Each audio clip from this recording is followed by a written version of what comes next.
We had a close call there. Alright, so today I was trying to go to the Mines of Nurga.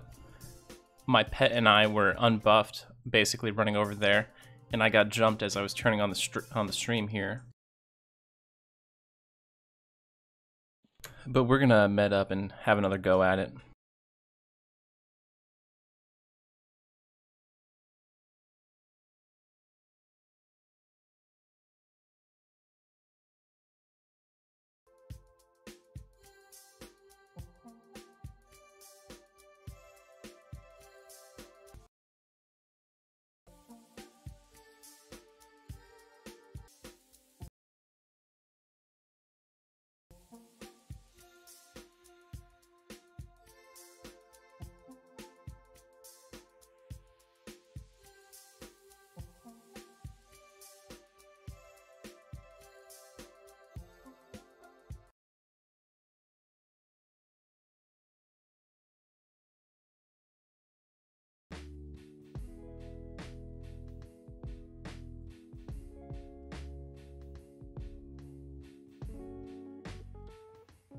We were pretty fortunate, and we managed to encounter...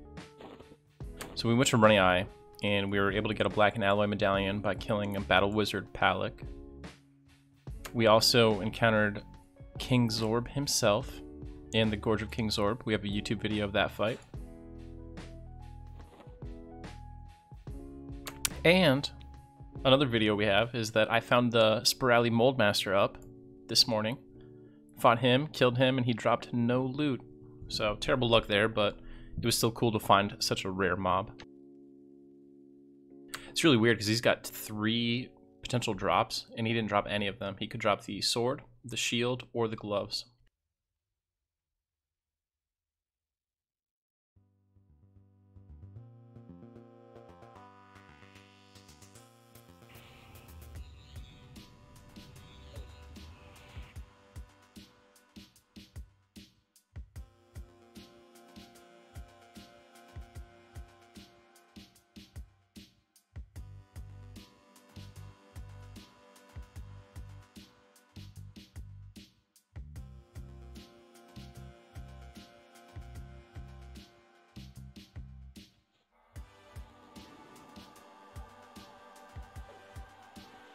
I killed about 100 Gratchinus the Destroyers, and I did not get a single earring. I did get the Ixar scaled gloves literally every time I killed him.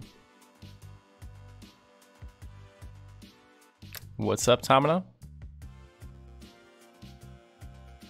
Yeah, Liak, yesterday I just needed a break. I needed to just like chill out and camp some things, solo dolo. Hello, hello.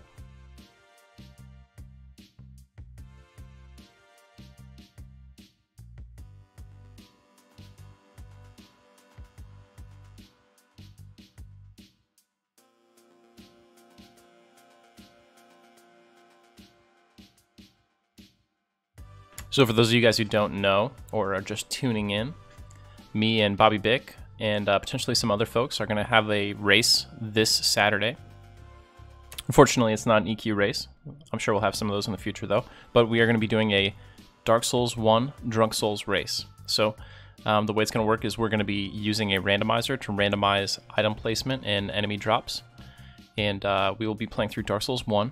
Every time someone dies in the game, they have to drink. The goal is to beat the game while defeating all bosses except for DLC bosses. So we'll get like a multi-Twitch screen up there so you can watch everybody at the same time on one screen and just, you know, keep the volume up on one person.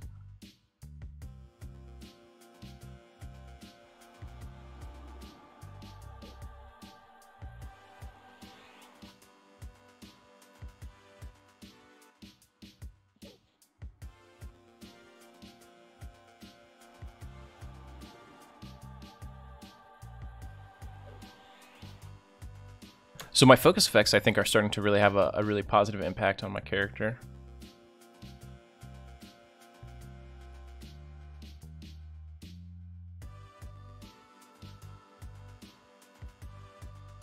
These are the 3 relevant focus effects I have. I've got Burning Affliction 2, which is good for my dots. Increases the damage they do. I've got extended enhancement, which means my buffs lasted a little bit longer. And then I've got mana pres. So everything costs less to cast. I need to get like extended affliction. I think that's a focus effect. So my dots will last longer as well. That'd be great.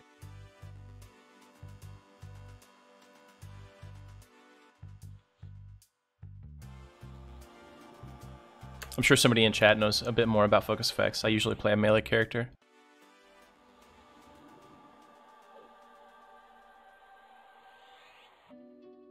The last thing I did while I was over in Runny Eye was I tried to kill another one of the named Evil Eyes in Gorger King's Orb. Lord, not Circle, the other one, the one who spawns in the middle. He's always up, and he's level 30. I was unable to kill him, but luckily he just like spams Mez, so he lost aggro. I just origined out. I was winning the fight, but every time like he would get to around 50%, he would Mez me and the pet, and then walk back to his spawn point. Even with my dots ticking on him, he would just OOC regen up to 100%.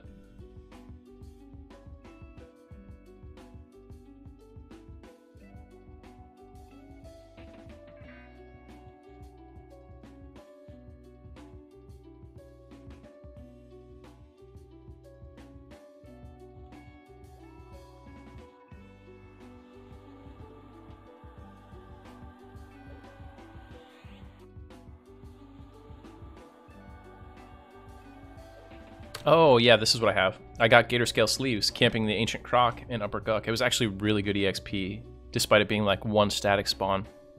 Every now and then on his PH timer, he'll spawn like 6 or 5 mobs instead of just 1. So that made it pretty good EXP.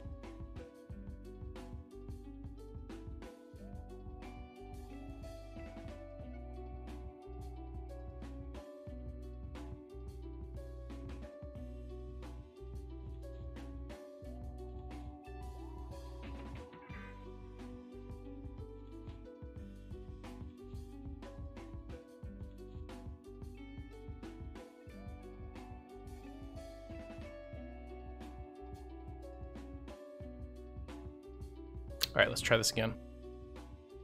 The one spell I wish I got was Invis. I don't get it until like 48 or something crazy. Not that I don't have money, because like I have nothing to spend my plat on, but it's just annoying having to go back and buy cloudy potions every couple levels.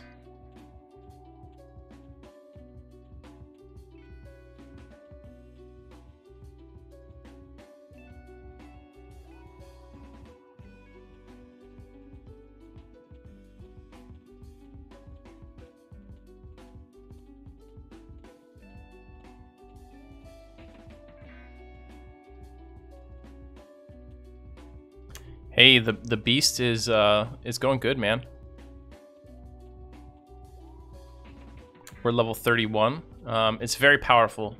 Its biggest weakness is lack of CC ability. So like if I get multiple mobs, I just kind of have to deal with it.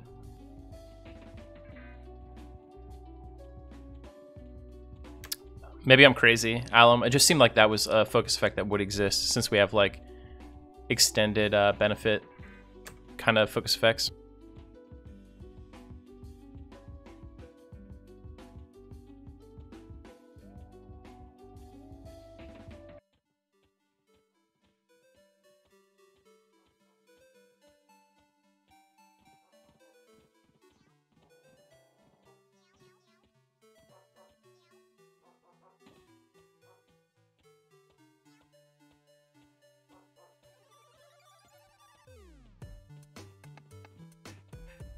The trick here is to not stop and fight anything that attacks you, because you will get ads.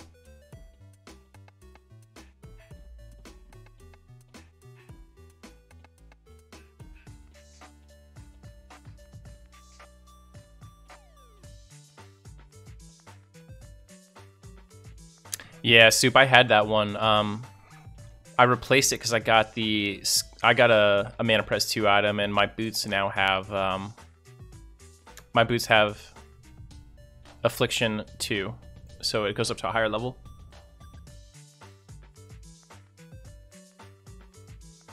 Skull of Torture is definitely a great item, though.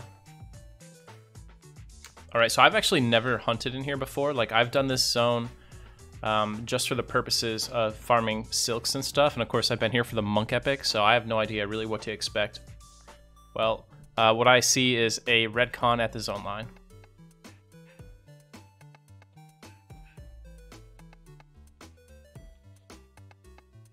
This zone was described as a level 30 to 40 zone. I'm 31. I'm not sure about this though. I think the only other way to get in here is to come all the way through the temple. Yeah.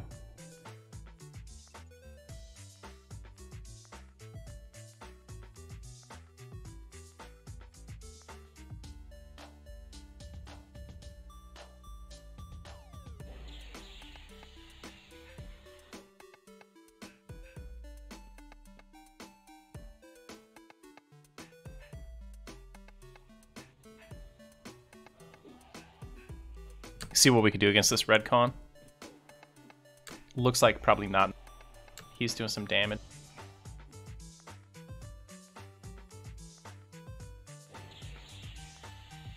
Actually, I don't know. It looks doable.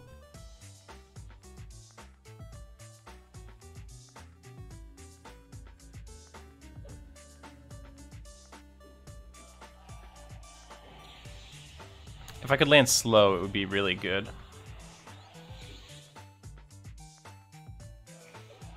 Yeah, but he keeps resisting it. I don't know about this.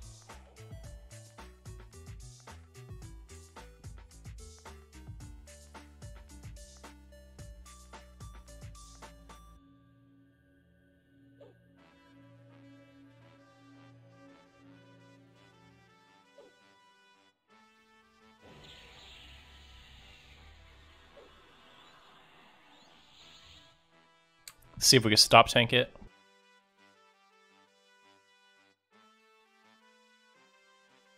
Bandage myself a little bit.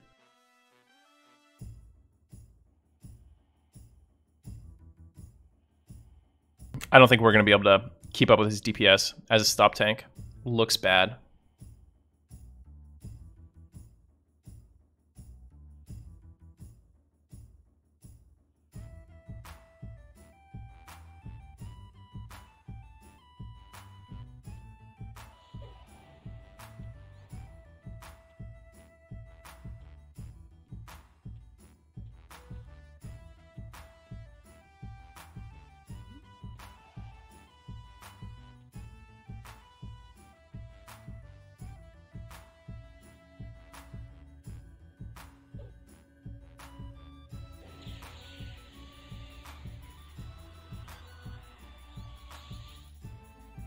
He resisted our dot.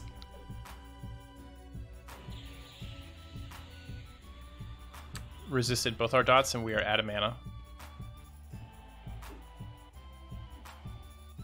I don't think that we'll be able to kill this guy. Yeah, pet's about to die. See if we can zone out and save the pet. Made it.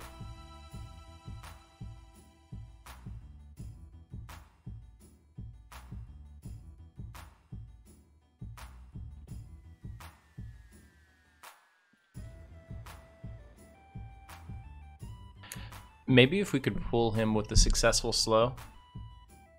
But either way, not being able to kill the first mob in the zone doesn't really bode well. It could just be really bad RNG. Like, we could go down there and like the next 5 mobs are all appropriate level for us.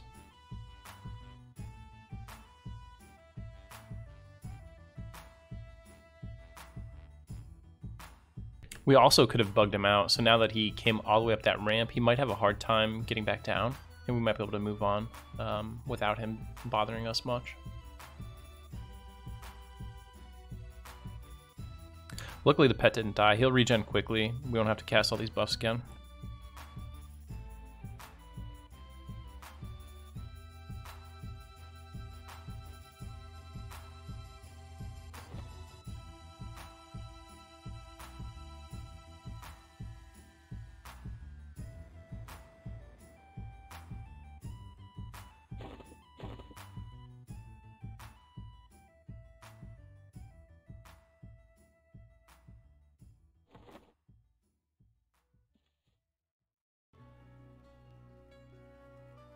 I could Liak, but like I'd have to go back and buy a cloudy pot because I used my last cloudy pot in Runny Eye before I came over here.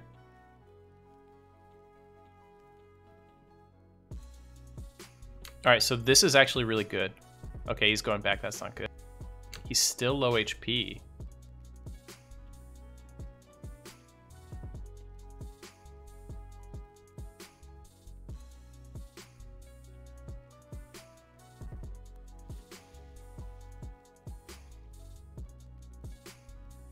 Nah, the other mobs over there are also red.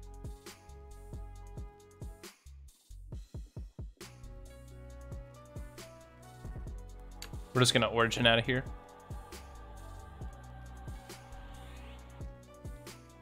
Z, I'm just trying to get rid of that food to free up my inventory slots. I bought that before I realized bread stacked to 1,000, so it's just kind of like 20 food that is taking up a whole inventory slot when I've got like 120 bread.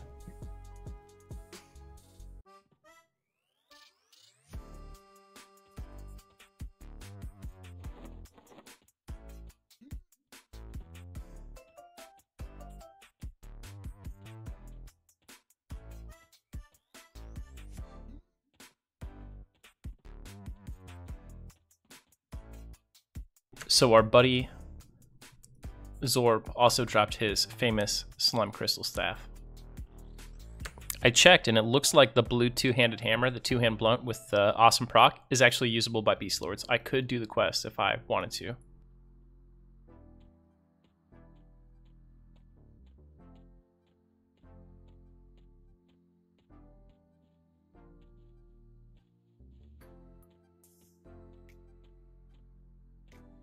Yeah, maybe when they talk about like the appropriate level for the zone being 30 to 40, they mean like for a group. Hey, good morning, Owen. So I'm not really sure where I should go next for good grinding in Kunark.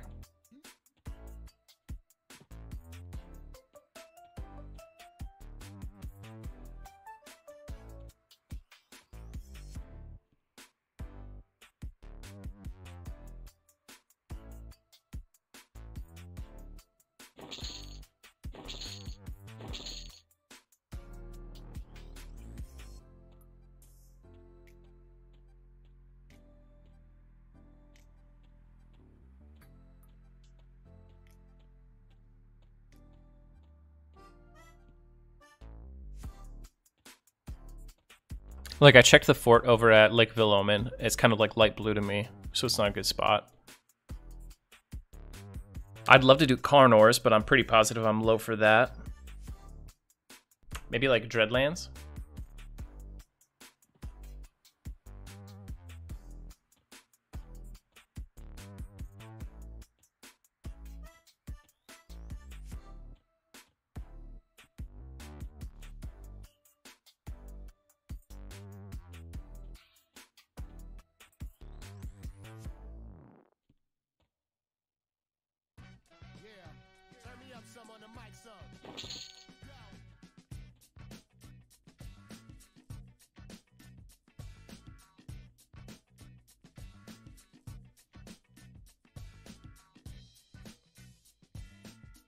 There's like a really good selection of upper level dungeons in Kunark, but we're kind of in like that stale spot.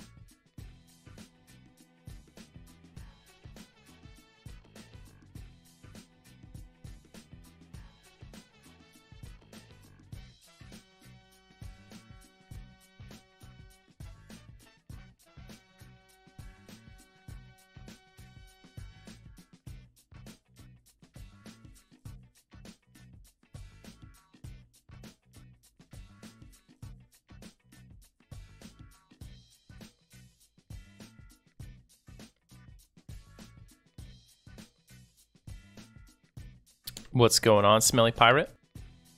We're just looking around, trying to find out where we want to level up.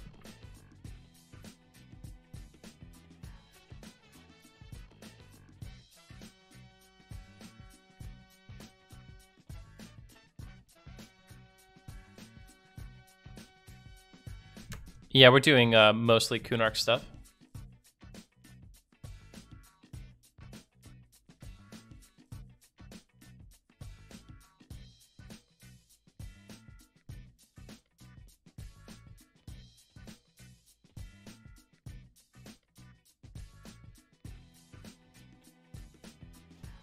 We can go to LOIO and work our way towards Feronavi. I think we could do Feronavi, like Trollfarg camps, at least to like 35.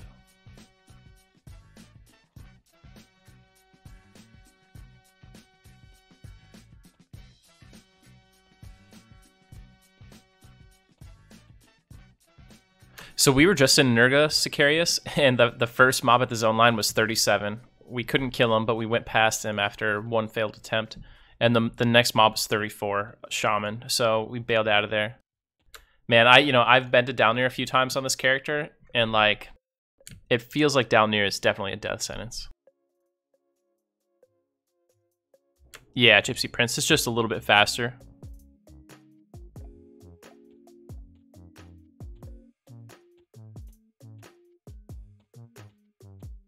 I could probably do the Frontier Mountains Giant for it.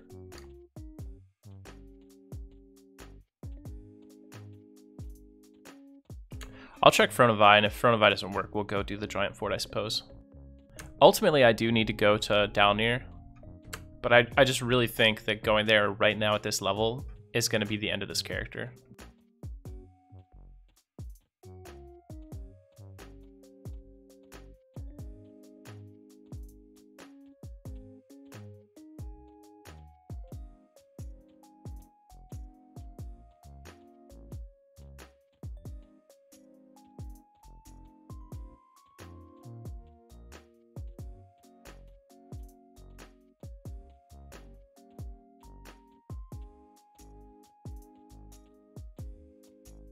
I mean, there are some forest giants in Feronavi too.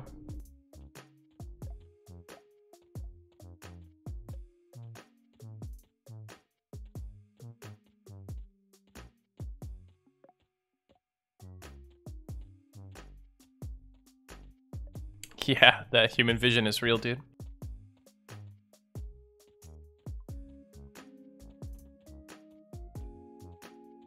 So I think I sold Bobby on the idea last night. When Kunart comes out on P99 green, we're gonna make a group and we're gonna represent. Our group is gonna be all Ixar, and it's gonna be one of each class. So we'll have Shaman, Monk, Necro, Shadow Knight, and Warrior, plus one other class.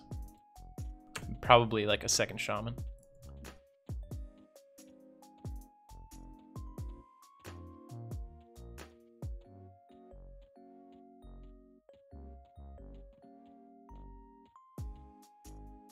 You know, I knew Downir was risky and I was pretty much okay with it, but the times I've gone there to level, the thing I wasn't ready for were the mobs that heal through the walls. Like some of the coerced mobs are healers, and I was like not trying to deal with that. We got a good old Cutthroat Insignia ring in the other one. Feels nice. Get that 2 decks.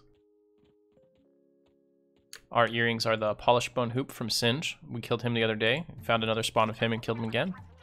And then Obsidian Bead Hoop. Actually, I got these mixed up. This is from one of the Evil Eyes. This is the earring from Singe.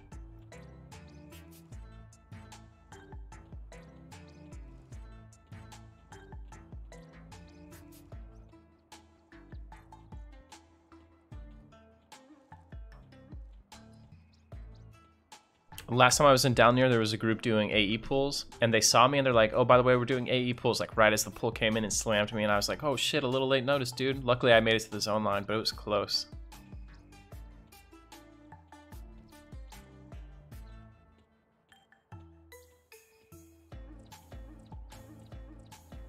AE groups are so weird to watch, like, so you'll walk up to a camp and you'll see like mobs are up.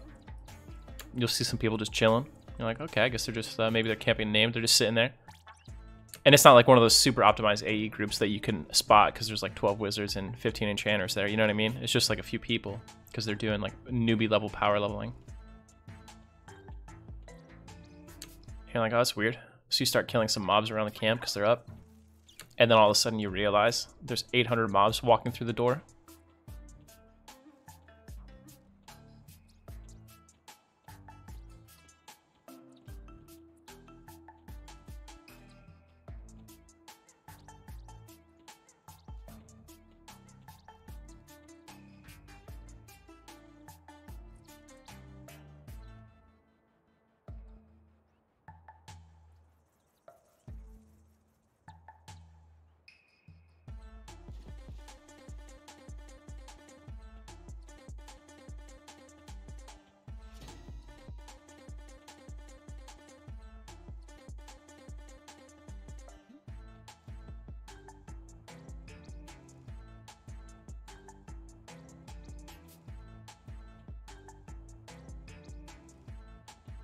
So I really don't want to mess with any of the Draconids here. They're going to be like really annoying. They're like druids and rangers and crap.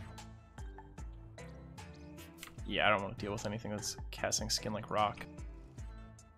I'm going to get cast like a stinging swarm and crap on me.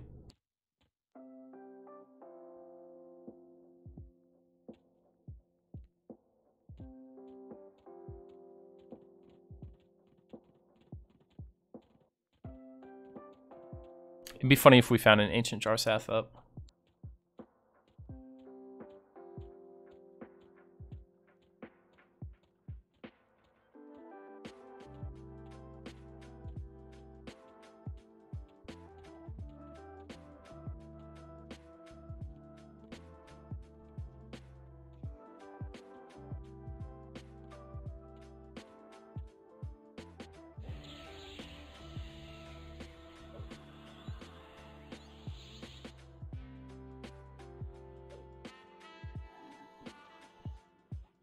I need like Mallow or Tash.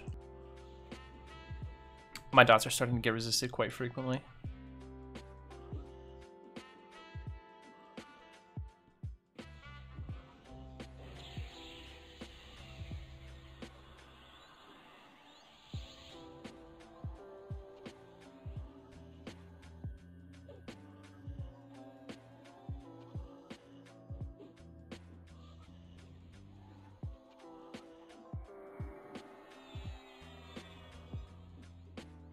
Yeah, old spell effects are way better.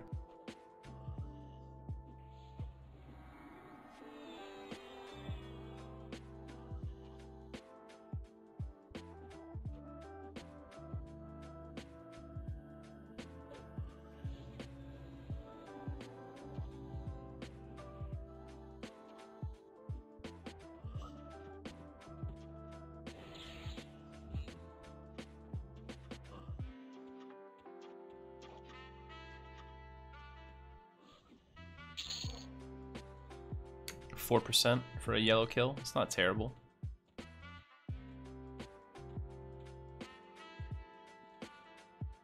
The workaround is for the spell effects. These symbols are for my UI.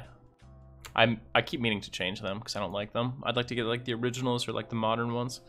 So you have there's two files in your Everquest directory called spells new, and you just delete the two of those, and then you bypass the patcher, and you'll have the old spell effects. It's really weird that there's not an option to toggle them, considering the old spell effect files are literally just still in the Everquest directory.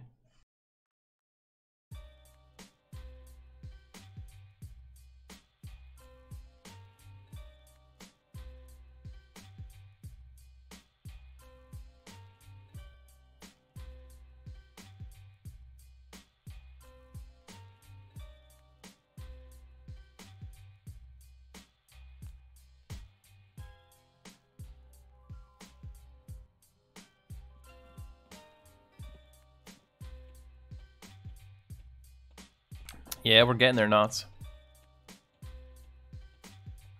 You could probably delete that sound file, Marky. Like, I'm very confident you could just find the sound file and delete it, and then it can't play. Now you'd have to go through all the files and find out which one is that particular one, though.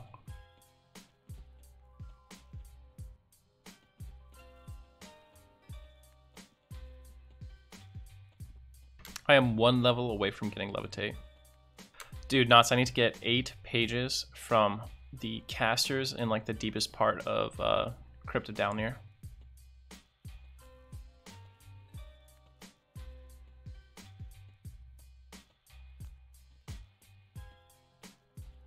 Yeah, it's like Paw all over again, where like they all drop from the same mob, they all have the same name, and they're all lore. So you just kind of gotta hope. The mobs down there I'm pretty sure would be blue to me right now, but getting down there and then not dying down there because all the mobs have Spirit of Wolf and crap.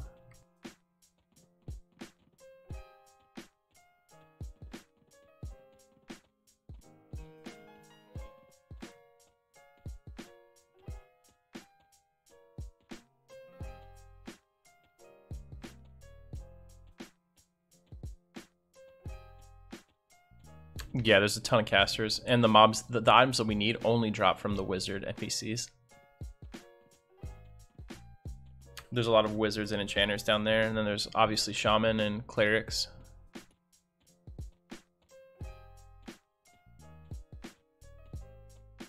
We don't get snare, so I'll have to wait till I have dispel. Luckily, I get dispelled the level after I get resist magic, which will be nice. That's interesting. I wonder what dumb thing I've done to my EQ files to cause this.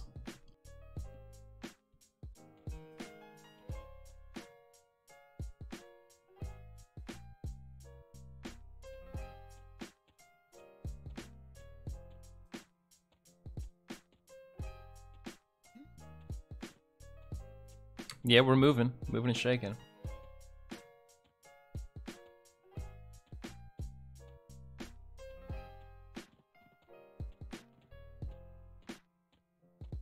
I'm not crazy about all these pathing frog locks that are yellow to me. Rolling around with Spirit of Wolf.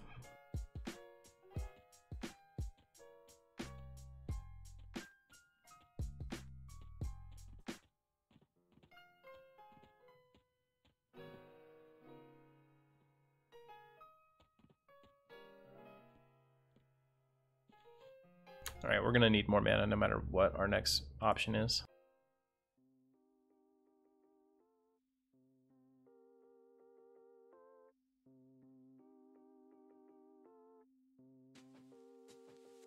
I'm not sure, Superman. Your best bet is to look at Magello, look for that mob on Magello, and it'll usually show you where other players have encountered it.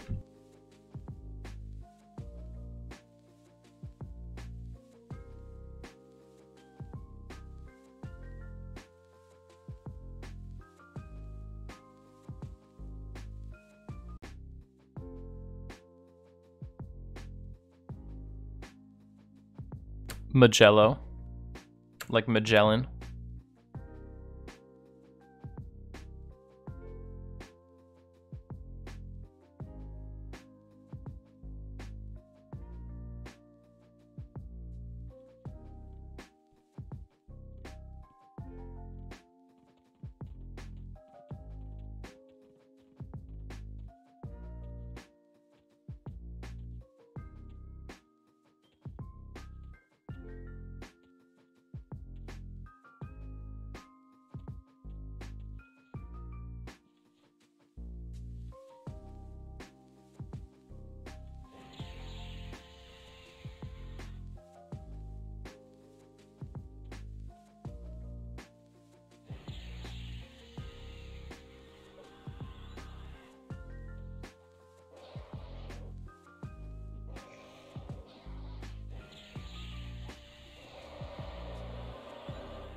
I love when my spells get resisted. There's nothing as good as having your mana efficiency.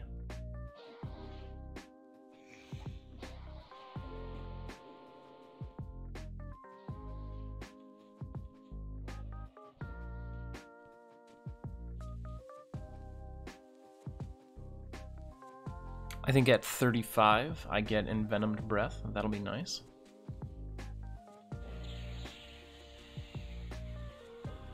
I will have the power scaling of a Greater Kobold Shaman in Soulsec B.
Are you talking about the Jade Chocolate Prod Superman?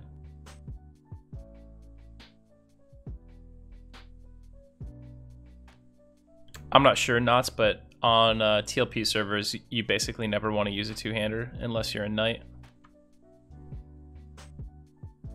Unfortunately.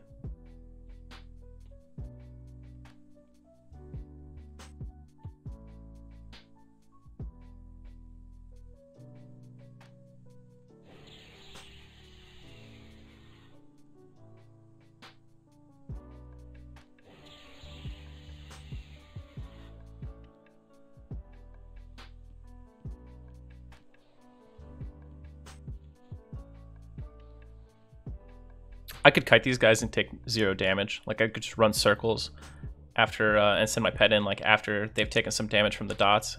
They'll never aggro the pet, turn taunt off. He'll just beat him to death.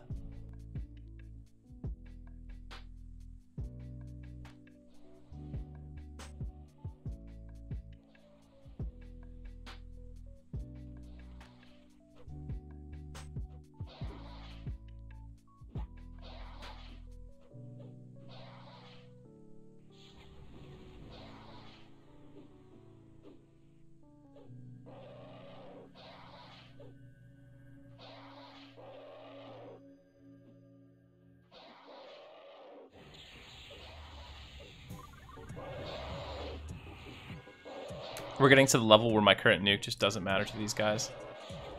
Like 70 damage is nothing. Let's go.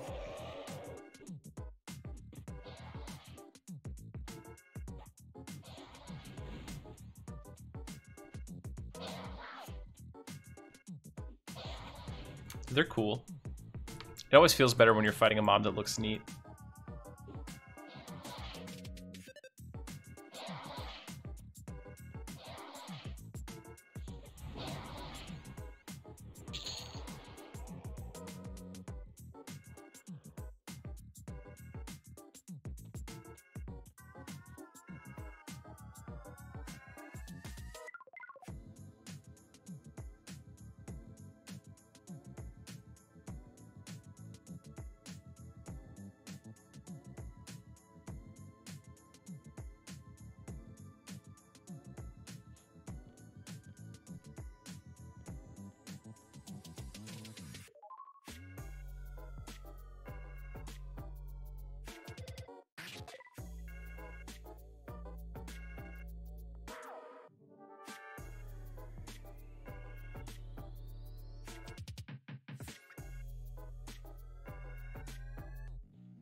for the shekel of bronze.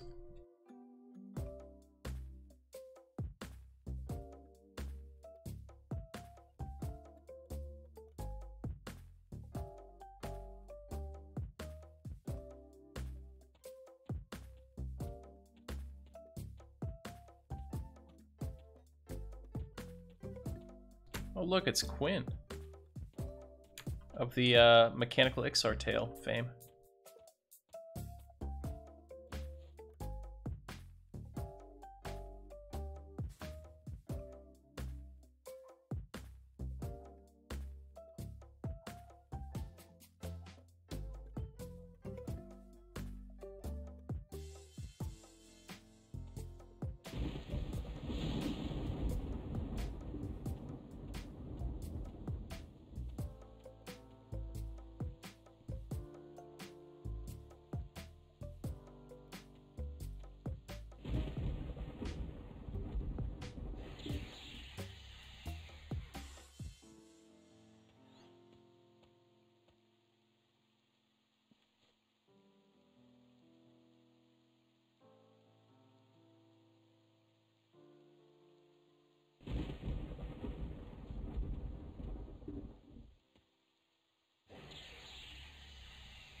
Kite life.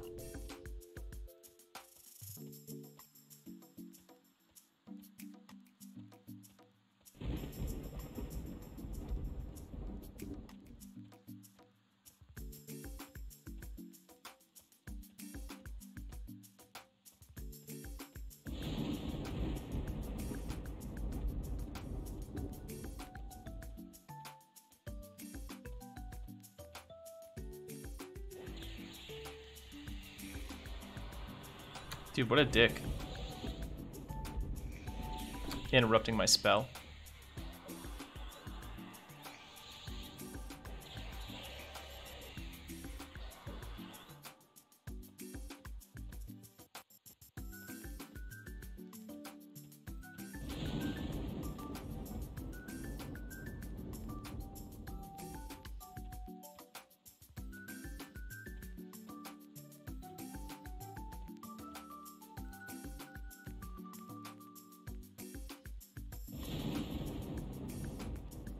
Hey, good morning, Minion. How's it going, dude?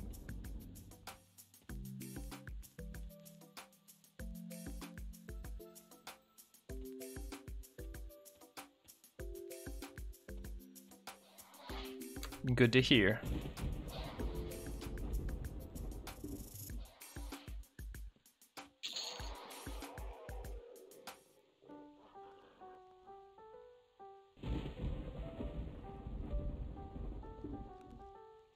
Last time we heard this song, we went purple.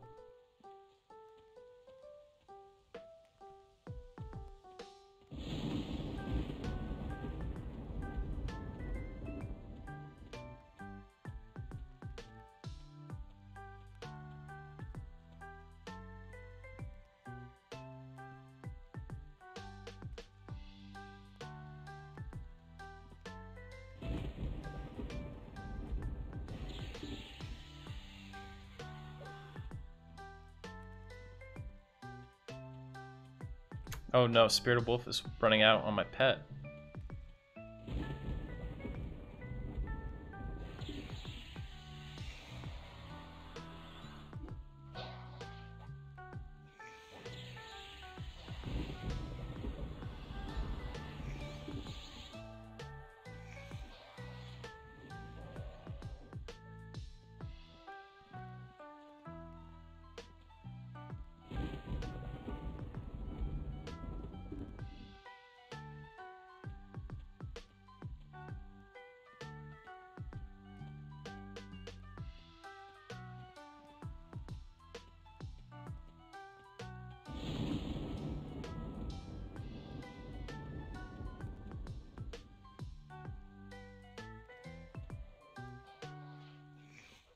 My chump pet can't catch him.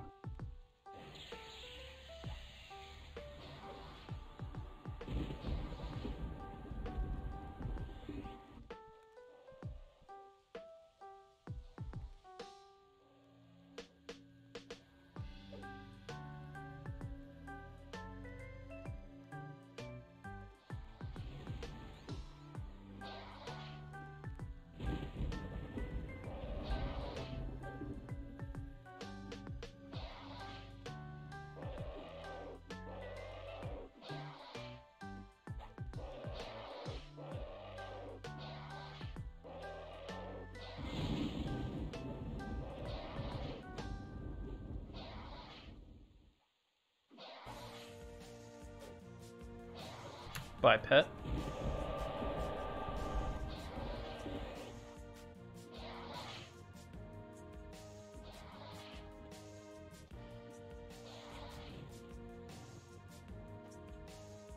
Dude, you know what sucks is like Beastlords only get pets every 9 levels, and the last pet I got was blue to me when I got it.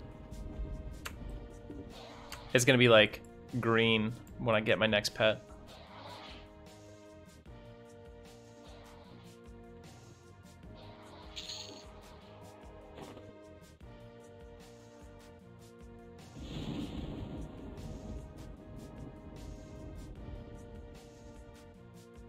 They're okay. I mean, it's better than not having a pet, that's for sure. But he's definitely not going to tank anything.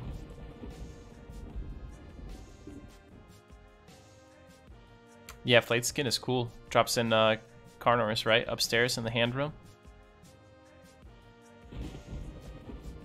Good timing. All my buffs are wearing off, and my pet is dead. I am excited to med for this full mana bar, only to spend it.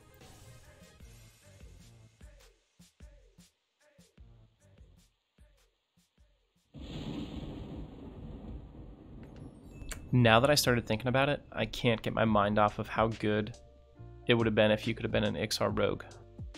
And what a missed opportunity that was.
Yeah, I mean, Zerker would have been awesome as well. I mean, you see a ton of XR rogues, like all the bandits and manslayers and pariahs and exiles. Yeah, and barbarian should have been a paladin. Agreed.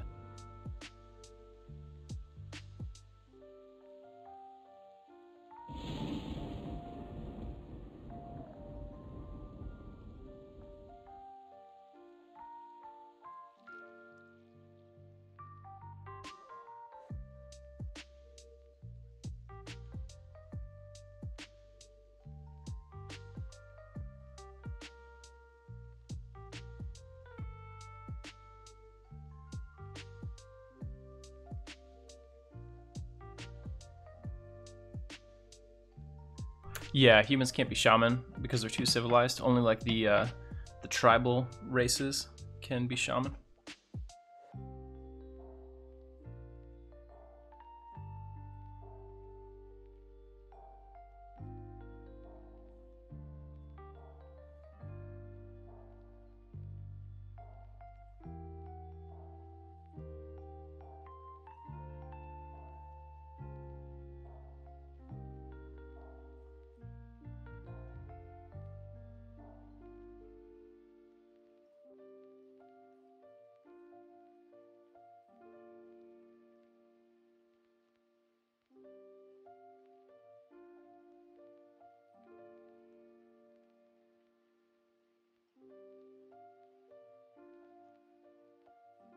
Yeah, Chancellor Dzok, he's tough. He's like level 40 or something, right?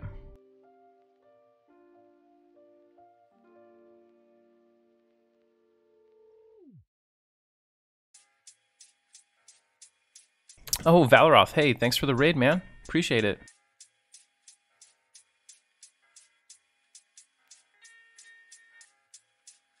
For those of you who guys are just tuning in, I'm Zaide, and we are doing a solo self-found hardcore run. We're doing 1 through 50, maybe 1 through 60 as a Beastlord. So solo self-found means we can't get buffs, we can't get ports, we can't group, we don't trade with players. All of our gear is from mobs that we've soloed, quests that we've done, or items we've crafted. And Permadeath, of course, just means if I die, it's game over. Our last character was on Eriadune. It was at Paladin. We got up to 41 out of 50 there.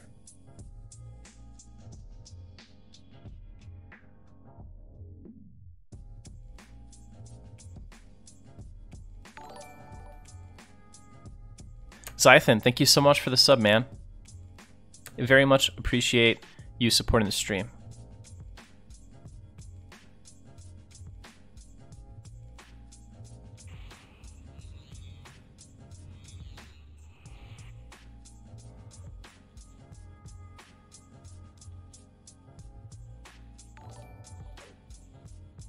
Thanks for the follow, Valoroth.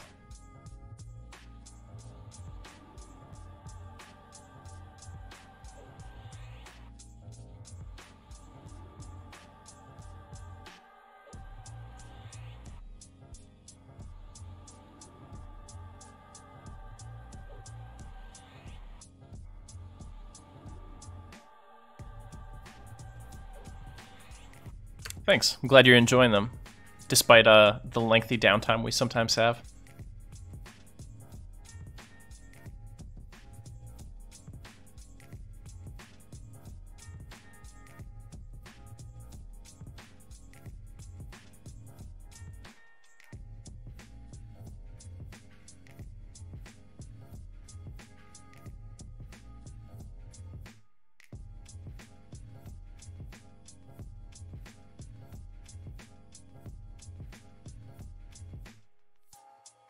Nah, it's Drunk Souls is this Saturday, yeah. Alright, Sicarius Shadow, the Combine Empire. So the Combine Empire was after the Relosian Empire fell, and before the rise of like Kanos, you know, before the cities of Kanos came from the villages of Ocean Green. So way back. Basically what it was, there was an empire led by Saf Kata, T-S-A-P-H, Kata, and he made an empire that included all the races. Previously, races had tended to divide among racial lines for their empires. And Saf was the first guy who was like, nah, we're just going to put everyone in one. Now, first it was just the good guy races, right? Just the ones you would expect. All the neutrals, all the good races weren't included. And the sharing of ideas and all that led to them being hyper advanced. They mastered teleportation magic and many other powerful magics and the ability to create powerful items, and they dominated most of the known world at this time in the wake of the Shisar departing to Lucklin, and the ogres and giants and goblins and orcs all being cursed with stupidity. Now, one of the up-and-coming top generals of the Combine Empire was a guy named Lord Inquisitor Saru. I don't know that he was called Lord Inquisitor back then, but he was Saru. He was a true good guy in a strict kind of sense, and he was an idealist. Eventually, Safkata decided that they were going to add Dark Elves to the Combine Empire. And this is where everything went wrong. So, being such a stickler, Lord Saru saw this as a betrayal. He saw this as like an evil thing to do. We couldn't accept potentially evil races into the Combine Empire. It had to be a holy empire. And it created a divide between them. He tried to poison Safkata. He was actually successful. The poison was unable to kill Saf. Instead, they froze him in a stasis, a time stasis, where he would not die, but he could not truly live either. And a civil war erupted. Eventually, the people that we know to be the Combine Empire today, as they exist on Luckland, fled. Right? They used the spires that exist in the Dreadlands. If you ever go there and look at those spires, they're way bigger, like 10 times bigger than any other set of spires. So they used those. They fled to Luckland, and Saru was so hell-bent on getting revenge and, in his view, reuniting the Combine Empire, destroying the rebels as he saw them, that he followed them up there. Now, little did they know that when they went up there, they couldn't get back. The Geomancer who mastered the teleportation knowledge to get them up there, Grieg, didn't anticipate the existence of the Nexus. They thought they were going to land on the surface, but instead they were sucked right to like the center of the moon because of the powers of the Nexus. And the veil, which existed because of the goddess Luckland, meant that they couldn't really get back either. So Saru gets there, everyone gets really entrenched. We have Shadowhaven, which becomes like a neutral kind of trading ground that exists, and it was created by parties who saw that this Luckland thing was going to be kind of a long-term situation, and they didn't want to necessarily be in constant warfare. The old Combine Empire, now led by Elsiakata, but not at that time led by her, fled to Catacastellum, where they stood up their physical presence on Luckland, which was by the Twilight Sea. And for his part, Saru and his forces created Sanctus Saru. Saru had his wizards create a powerful chamber called the Arcs. Whenever Saru was in there, specifically in a small area in the center of the Arcs, time did not pass for him. He could live forever. And he did this because he wanted to see this whole Combine Empire thing through right to the end. He wasn't satisfied to fight, eventually grow old, die, and have someone else carry on that legacy and finish what he started. He wanted to be the guy who did it, start to finish. For their part, the Katas, the generations that followed Safkata, continued to lead the old Combine Empire. They would live their normal lives and die, and hundreds of years passed, maybe thousands of years. And now it's led by Elsiakata, like the great-great-great-granddaughter, I think, of Safkata. But he is still hidden somewhere in stasis until they can find a cure for the poison that almost killed him. And that's where you come in. As the players, you can choose to help one faction or the other. And, I don't think there's really a canon outcome there, but you can choose to help Saru destroy Elsiakata and the old Combine Empire, or you could help them and kill Saru and destroy the whole Sanctus Saru Empire. So that's the story of the Combine Empire. Now, there are people who were in the Combine Empire that never went up to Luckland. Those people are none other than the gypsies that still roam around Norath to this day. That's why the gypsy camps sell Combine weapons.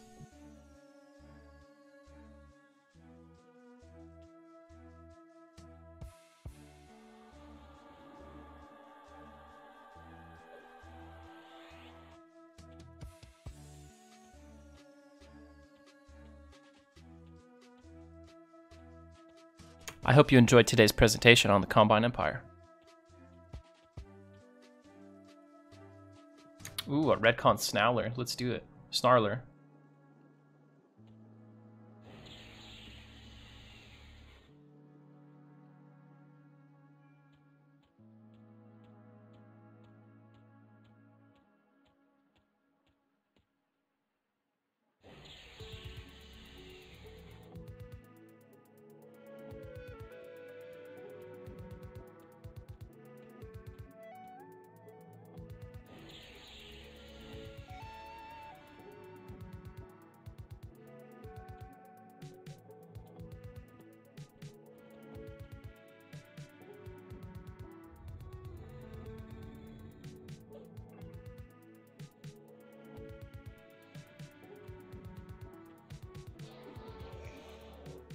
I really just want this guy to be aggroed on me, not on my pet. I'd like to kite him around.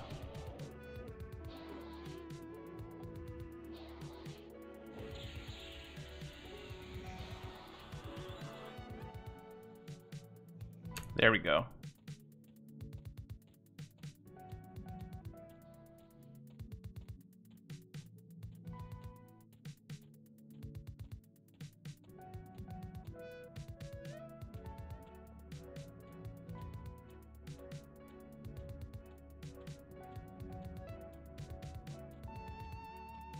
All right, how much EXP do we think we're gonna get for killing this red?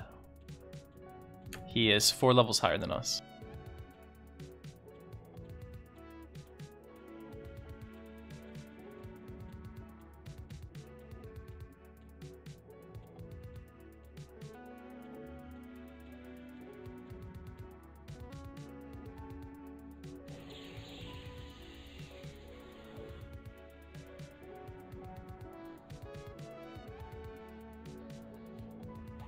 We think we're going to hit that cap, that 7.5% cap.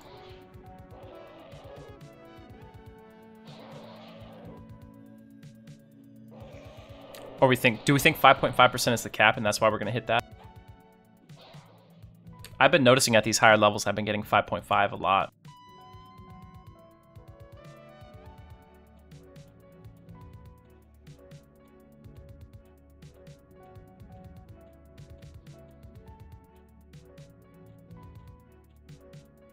He's like right on the edge of being aggroed on me instead.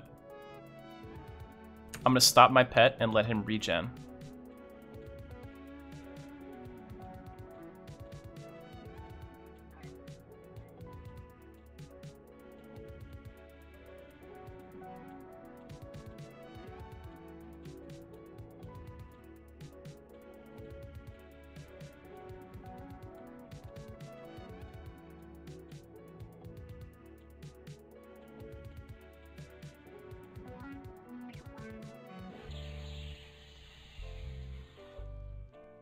All right, that should guarantee a win. He should flee.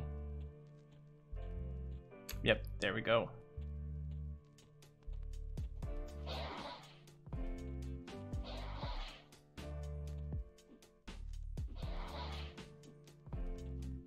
right, we're at 59.1.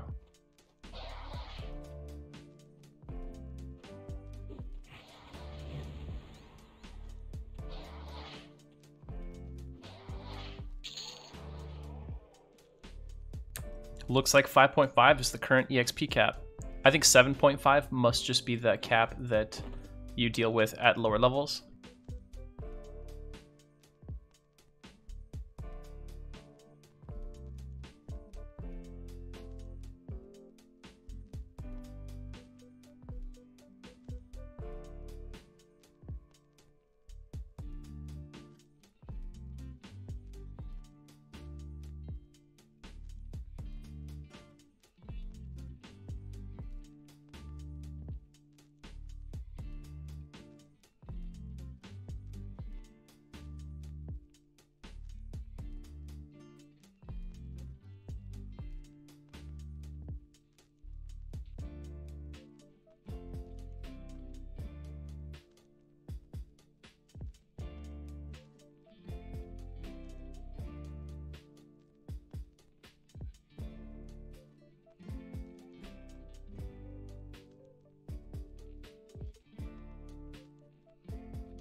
Yeah, it's really good EXP. Just a lot of downtime in between.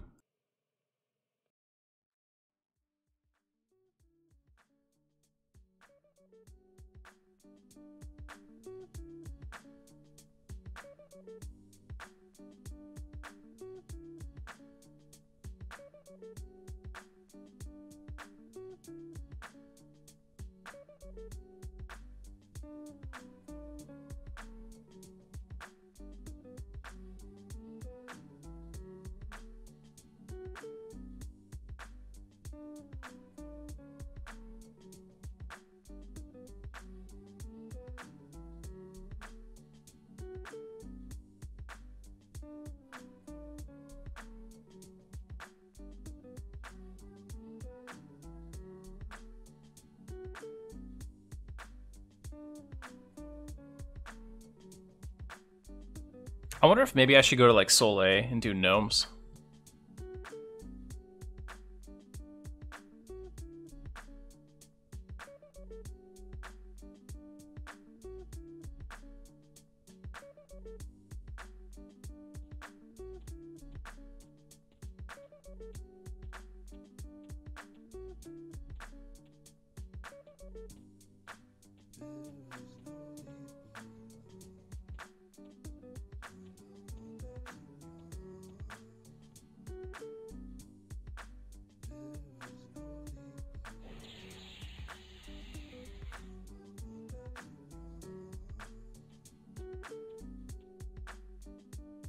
I do love me some Soleil.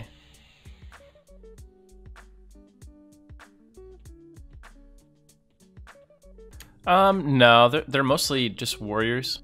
There's a few clerics, but they're kind of rare, and there's like 1 or 2 mages. Well, there's more than 1 or 2 mages, but most of them are just warriors.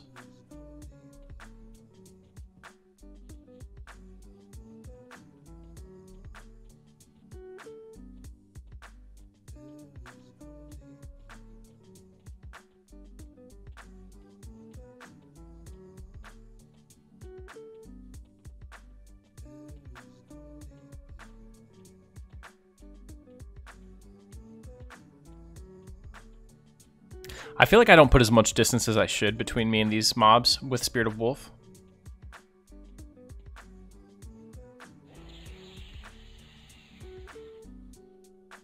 It feels like they run a little bit faster than normal run speed, just not Spirit of Wolf speed.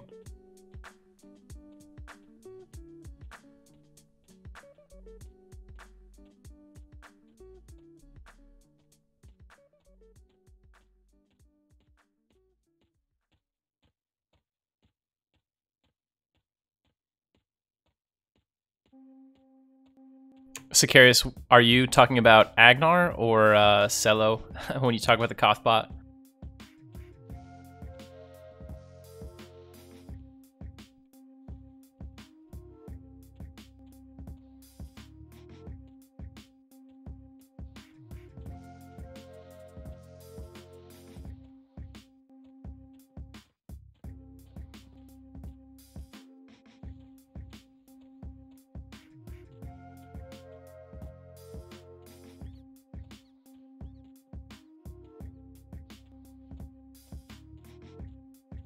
That makes me want to go on a rant about people who like cry about not being included in server first raids.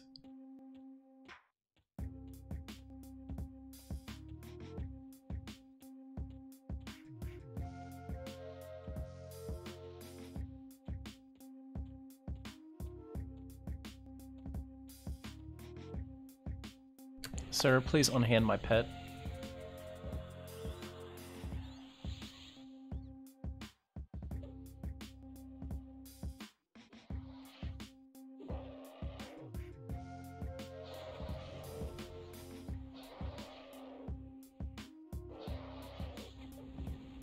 I don't remember, Sicarius. So one of the bad things about EQ for all the viewers here, and I don't even think it's necessarily a bad thing, it's just a fact of the game, is that there are keying requirements for end zones. Almost every end zone has some kind of keying bottleneck, right? Which means that if you're trying to do these encounters as quickly as possible, naturally some people in your guild are going to be excluded. And this is always a source of great drama on servers. People like freak out, spaz, leave the guild, even if you tell them months and months in advance what's going to happen. Even if you say, hey, we're going to go in with the smallest number of people we possibly can to clear this content as quickly as possible, you may or may not be chosen. It's going to be largely based on class composition and raid attendance. People will still get super upset and send you huge diatribes. And it comes down to, every time it comes down, I'm like talking to these people, I'm like, hey, this is just EverQuest. Would you like me to delay the progress of this entire guild of 150 people for an additional week so that we can ensure that you are brought along? Or rather that, should we wait until every single person is keyed and then we can go in around the end of the expansion and clear this zone? Is that what you would like? People are like never able to look past themselves.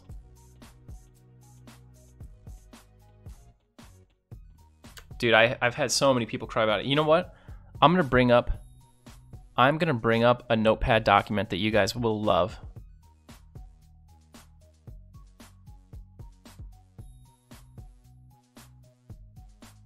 I'll show it on stream.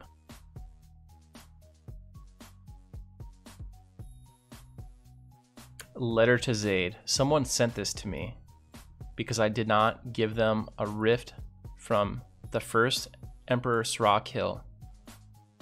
The server first emp on the Cello server. Someone sent this to me. Please don't die.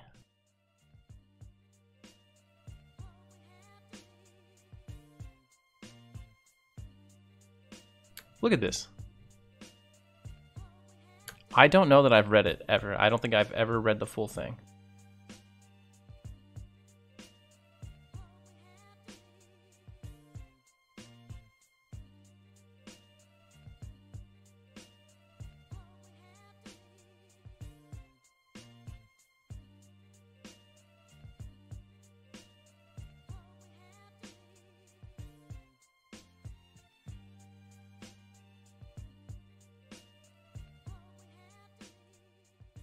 Look, I've always expected the typical politics associated with hard and fast raiding guilds like yours, but I've never experienced such a shift in emotion until after the Emp kill. I, like a few others, i.e. Sabbatha, Rudy, etc., all those people got kicked out of the guild later, by the way, felt that with hard work and attentiveness, we would be recognized by such a skill and tactics-based guild, but there was something about the post-Emp kill that affected me in a way emotionally that I've never been affected before. It was the almost industrialized and commercial manner in which the direction of the Next Steps initiative was deployed. During the last raids that we had, my hard work was really being praised by members of the raid, and I felt that working my ass off with my necro would garner me just a little recognition from the cadre, not just the raid members, and I know for a fact Sabbatha felt the exact same way, but his plans are his own. Whew, my goodness. Keep in mind that at the time of writing this note, this player has been in our guild for 5 days. A guild which has existed at this time for 10 years.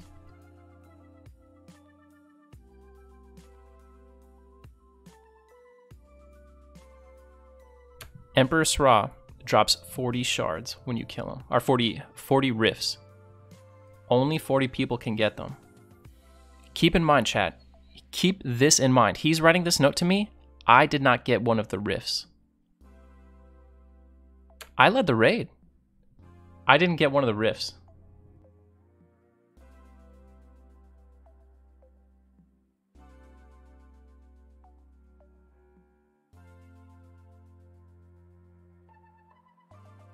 But no, it was corrupt.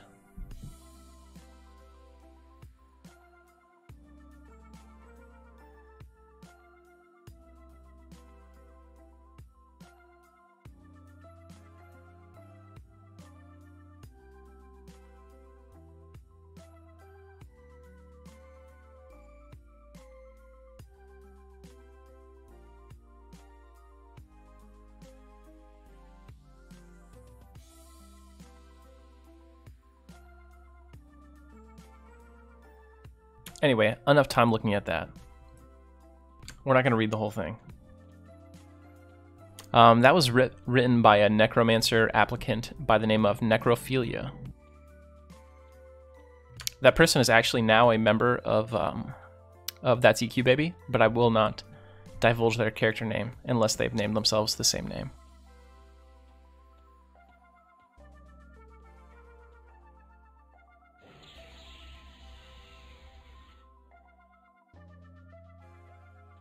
Someone better warn Adabishi to make sure that this guy gets his Emp Rift on the first kill.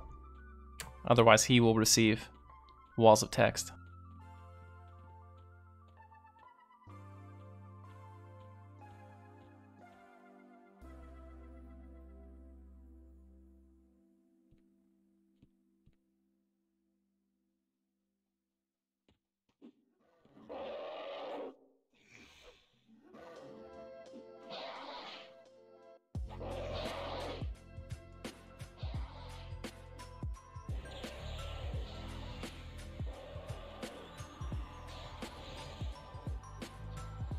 This guy's roaring a little bit too loudly in my face right now. But yeah, so that kind of thing happens with every single server. This one was just easy to show you guys because it was sent to me as a literal notepad file. I keep it on my desktop, and every time I think about starting a new guild, I open it up and I read it.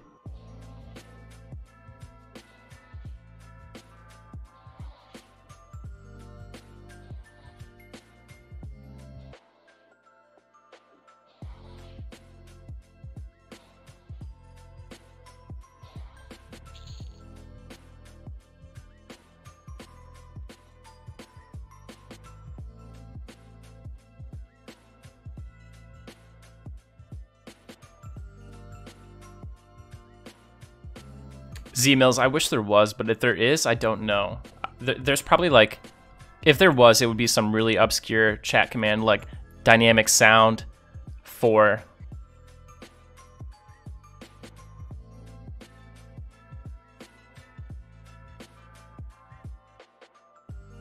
Looks like no.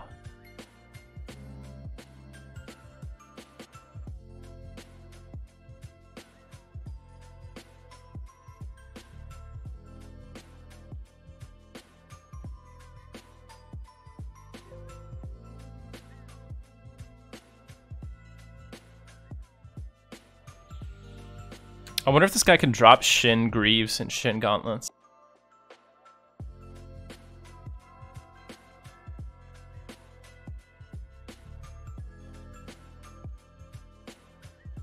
Ooh, maybe it is.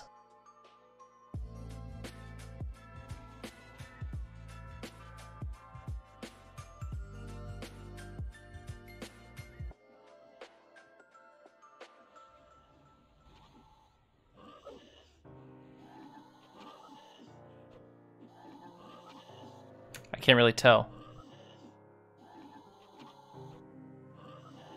We'll just keep it at 5%.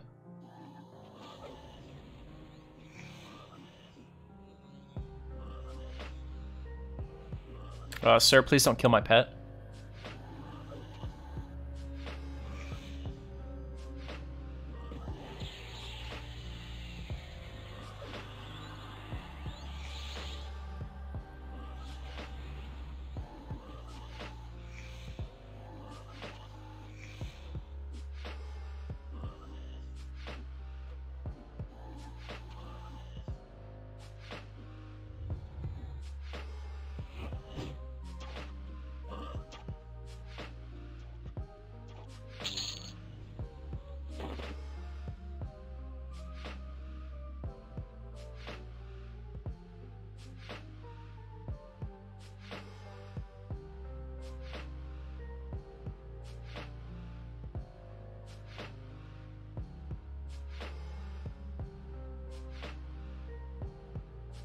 If you guys want, we could do more screenshot time. I'm sure there's more good drama I could pull up and throw on the screen.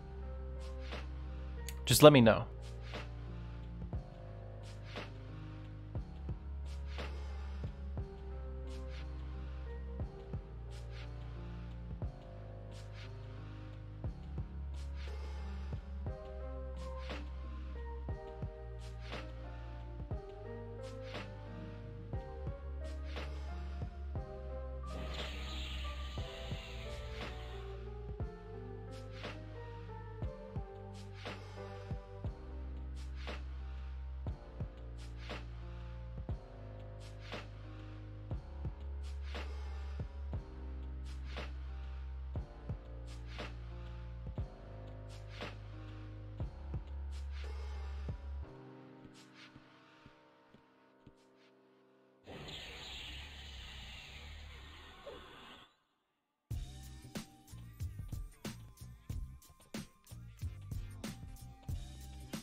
What's going on, Mushnar?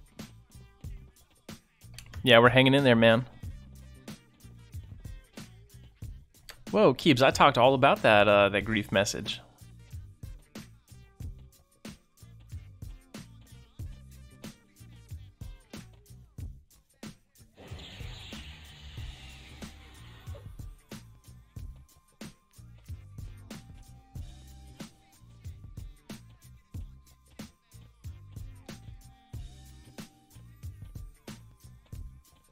Oh man, that sucks, dude. Alright, as soon as this dies while we're medding up, I'll bring out some more.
I'm not sure if they do reduce damage. It doesn't look like they're doing less damage than normal. It's kind of, I think the waters are kind of muddied because of my focus effects though. Yeah, I've been dot kiting these a little bit with dots and my pet.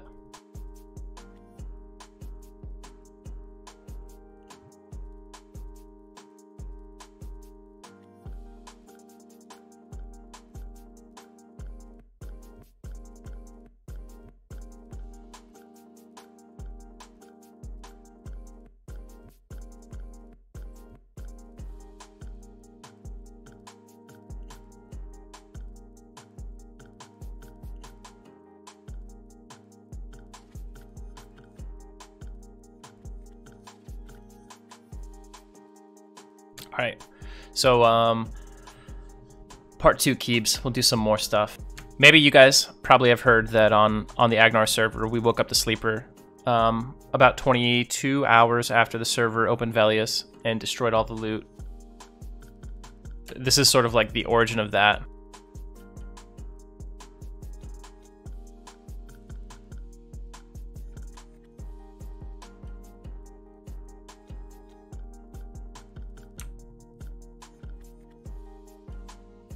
It was just this simple profile, or this simple forum post. Someone was talking about like getting an opportunity to go and get the sleeper's loot before we potentially woke it. This was like during Classic.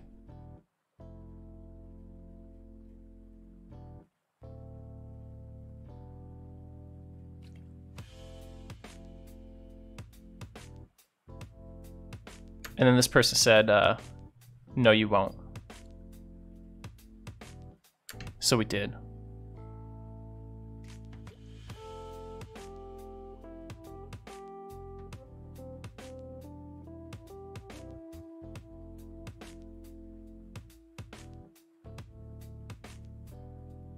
I got a bunch of tells from someone who was saying he was gonna like kill me in real life after we woke the sleeper too. I'm trying to find those screenshots.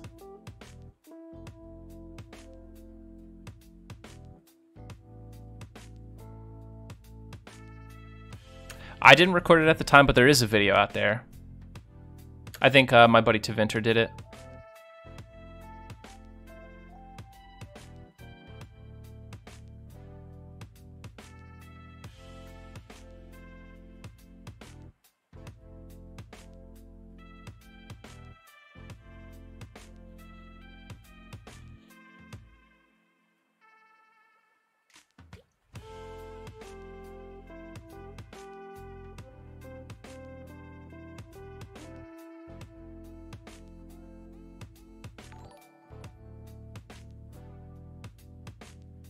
This is one of the tells I got. This guy was really upset. SOD is a Scepter of Destruction.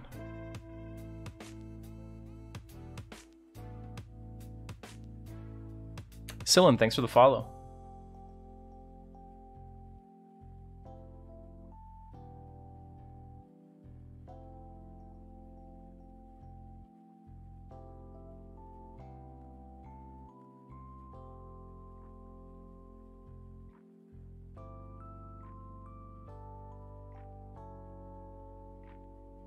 I'm trying to find more screenshots because this guy sent me a lot more like this. But Imgur has like a really terrible system of organizing posts now.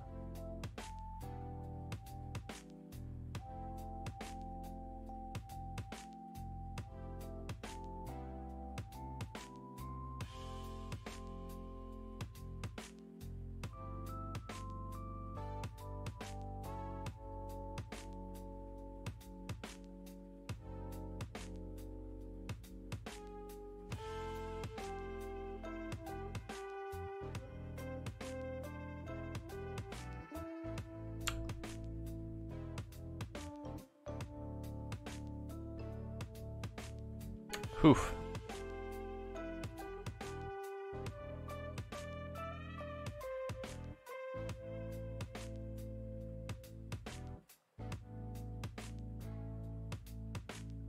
Anyway, enough of this. Back to the game. That should fill our drama quota for one day. Sillin, I'm really enjoying the SSF. It's a lot of fun. It's maybe one of my favorite ways to play now.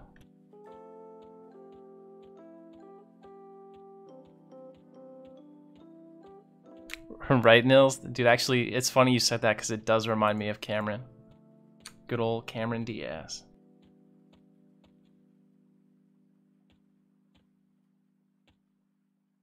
Sir, I would like that fine steel mace, please.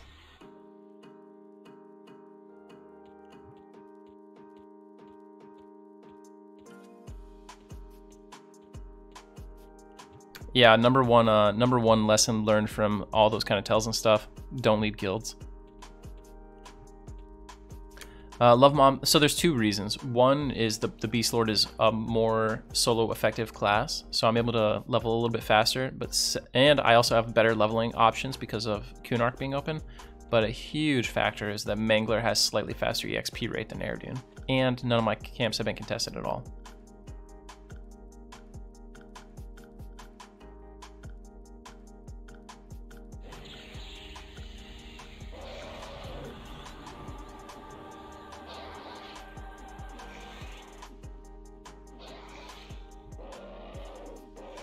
Yeah, DPS is a huge factor.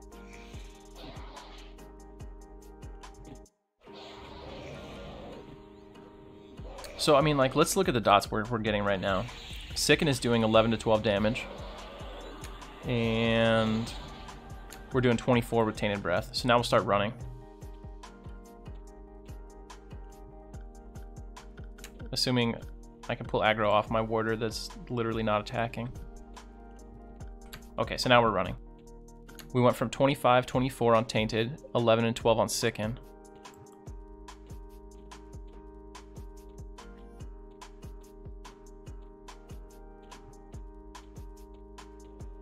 (22) on Tainted, still 12 on Sicken.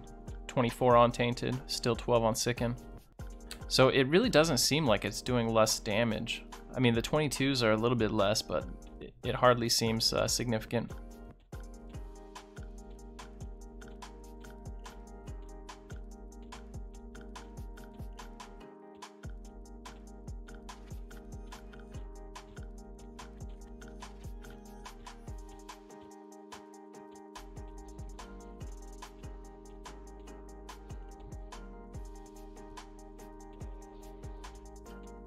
It wouldn't surprise me if it was only like Druid and Necromancer spells.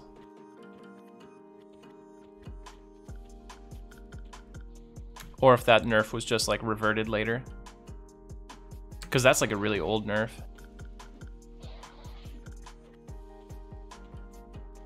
That was big for like bards and druids, right?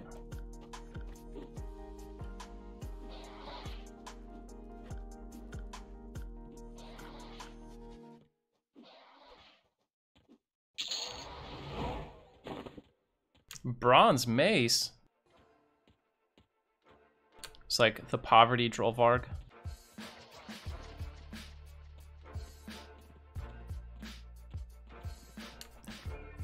Honestly, like, that nerf for bards is such a huge scam.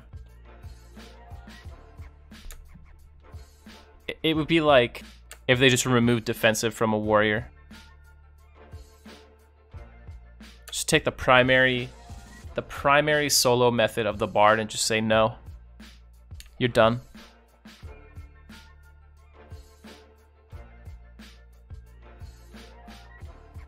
Right, Mushnar?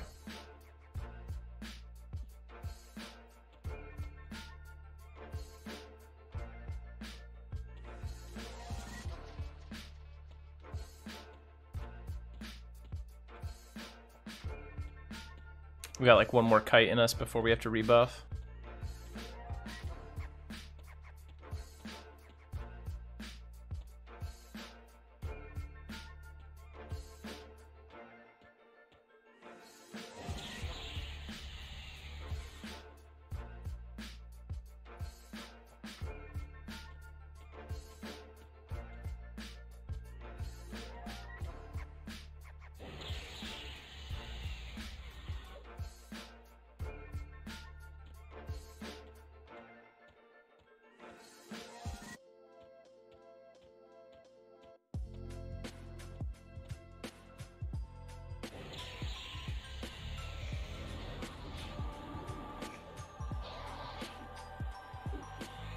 I get the change to like maximum number of people affected because like swarm kiting can be kind of cancerous. But just kiting in general is so fun. I am sad to see that they, you know, would try to nerf it over time.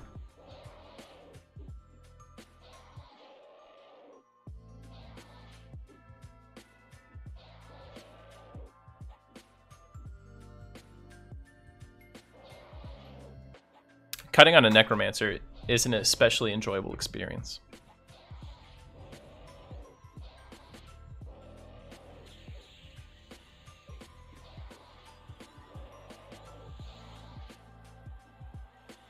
I've never played a druid before, but I bet it's pretty good too.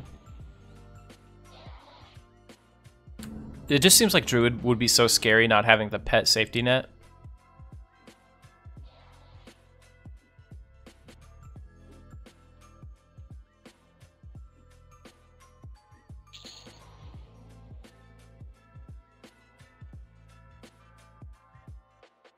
Yeah, 4 is definitely a bit low. You know what? This is something I actually talked to some of my friends with a lot, and people don't remember this. Do you guys remember back in the day, you could only have aggro on 4 mobs actively at one time? I distinctly remember in Classic when I would be fighting mobs, if a 5th mob aggroed me, like one would just like walk away. Something really weird would happen. Like you could only have 4 mobs actively beating on you at once. Very early on in EverQuest.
Yeah, I don't know. I mean, maybe I'm just...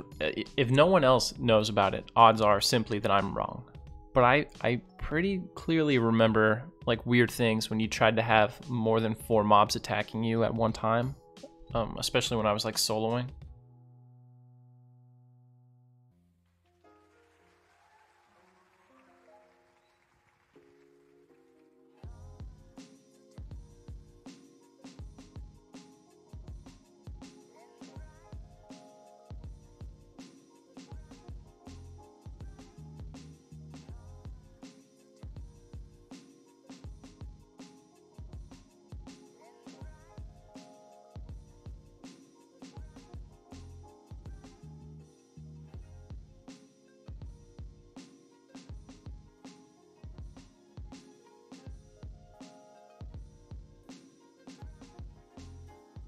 Okay, so I'm not crazy.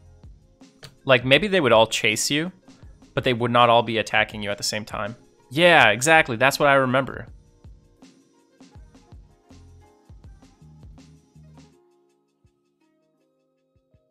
We're not crazy.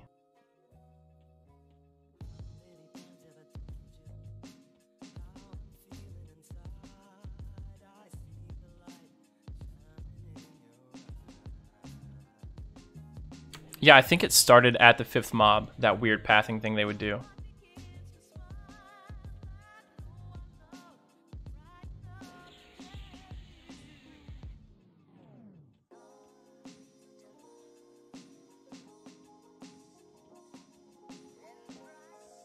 His name is A Very Loving Robot, and he is in chat, Mushnar.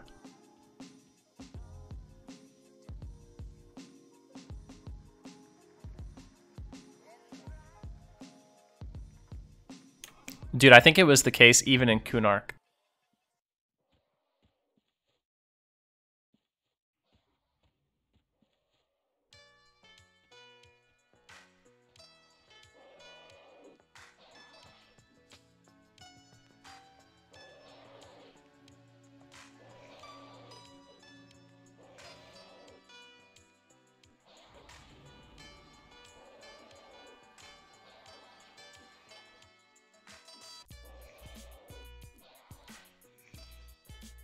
It's been confirmed. It's been confirmed by the developer of Everquest. Put it down. Write it in the book. The book of all things confirmed.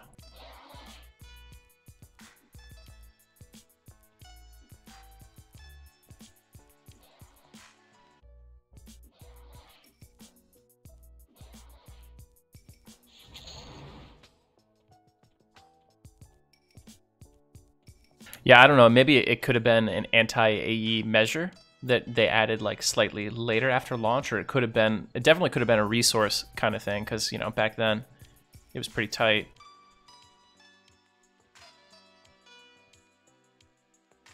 Mr. Fizzle. Sir, these are my droll vargs. What in the world is Mr. Fizzle?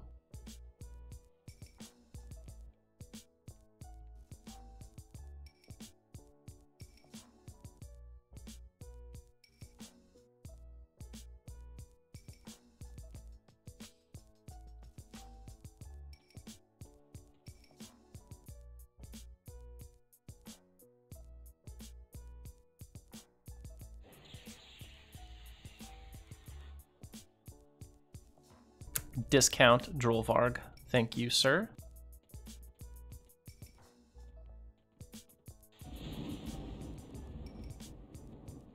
Mr. Fizzle is an ancient Jarsath PH.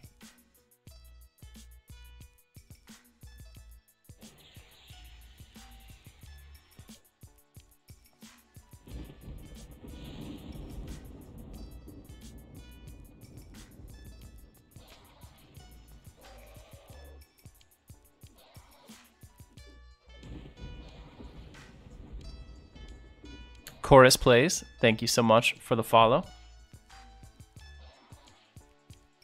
What's going on, Nick?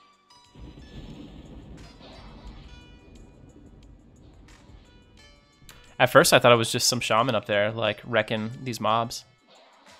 I'm like, sir, this section of Feronavi is my camp, please. Alright, 2 more kills to level. unless we find one of those good ones, one of those reds.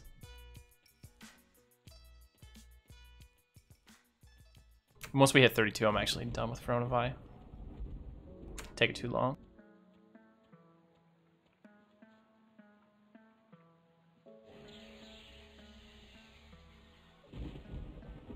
Dude, when I first got EQ, it was at an age and a time in technology that like I didn't know there were good computers and bad computers. I just knew I had a computer and therefore I could play, in my mind, any computer game.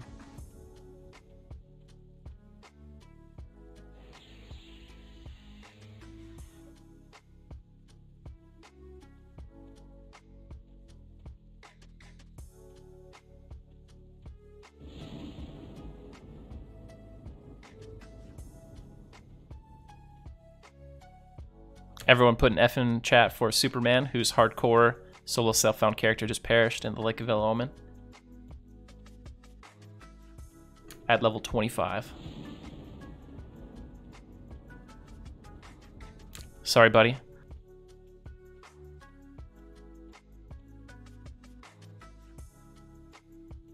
We've had a string of big deaths lately. Village died the other day, Corman died the other day, all in the like late 20s. It's rough out here.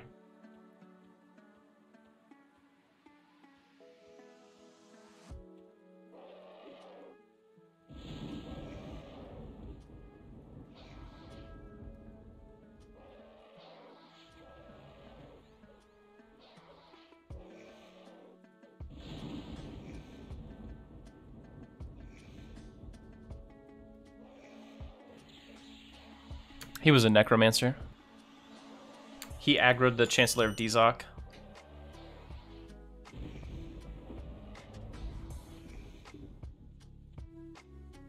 Yeah, just a level 40 mob that rolls around a bunch of level 25s. That's EQ.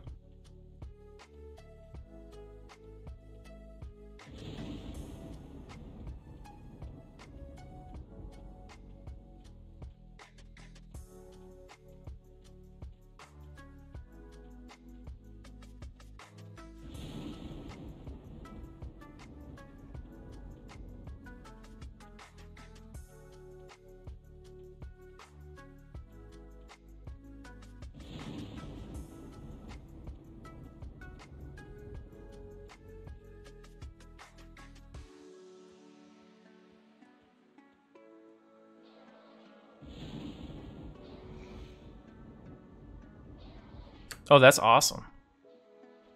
Yeah, the default model for something when they can't find the model is just that that human male.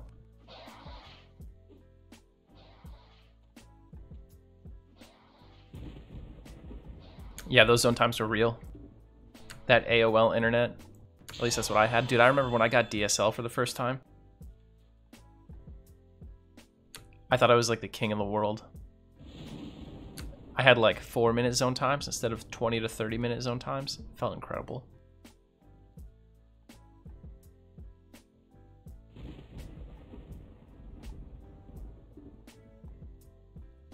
Yeah, you're right, Riker. He used to just statically spawn at the chair and hang out there. Now he like paths around and stuff.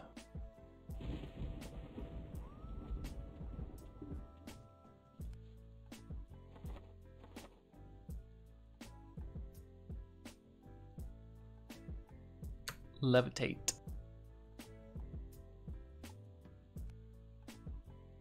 Oh no, I need bat wings. I'll be able to use all those bats in Kunark. Wait.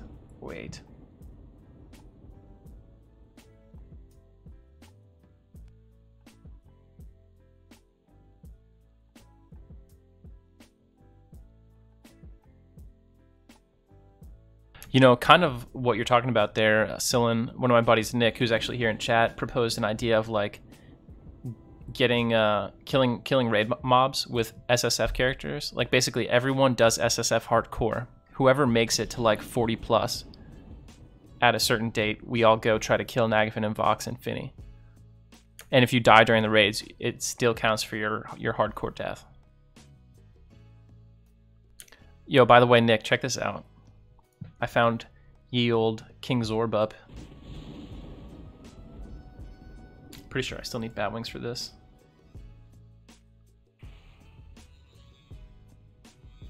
Rip.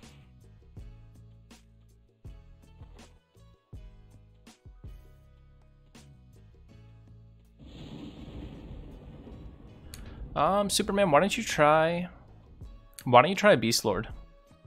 You won't have Feign Death, but you'll be a little bit tankier.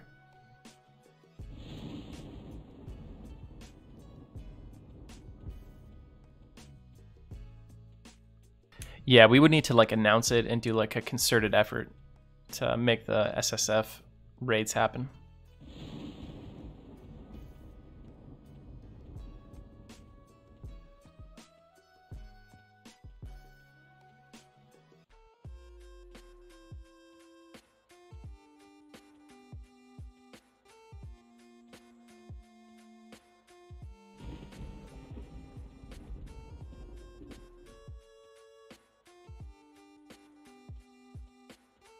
Come join the squad, Gypsy.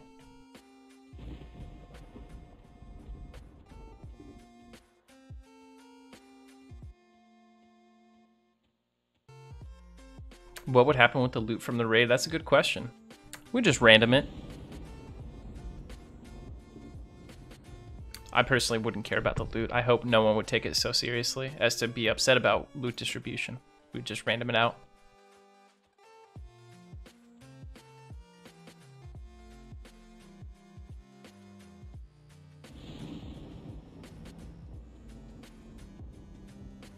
The real answer is we would technically not be supposed to... We wouldn't be allowed to loot it because we weren't solo when we killed it. Unless an Agathon wiped out every single person except for the last SSF character, and that character killed him. That'll be me. I'll camp my character as soon as we pull him. When I see the raid about to wipe, I'll log back in and send my pet in.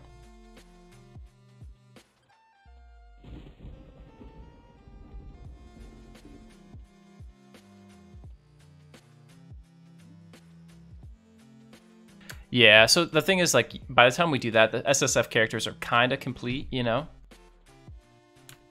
But it would be up to each individual person if they felt that they were worthy to wear that item, given what they had done to get it. I wouldn't blame them. In the end, it's just about fun.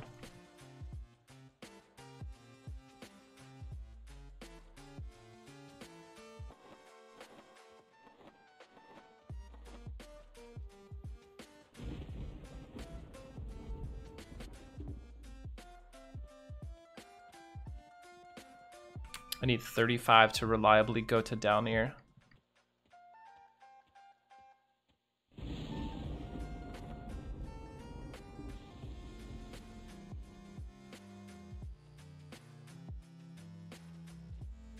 I think you would suspend the solo requirement for the raid.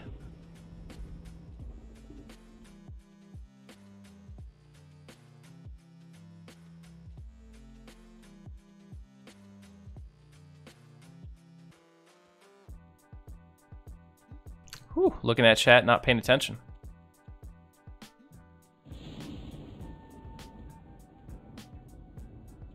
Only my natural arachnophobia drew my eyes over there and scared me into surviving.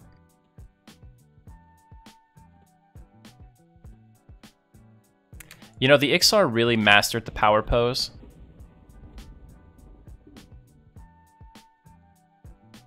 Like, you look at these statues, you know what's up.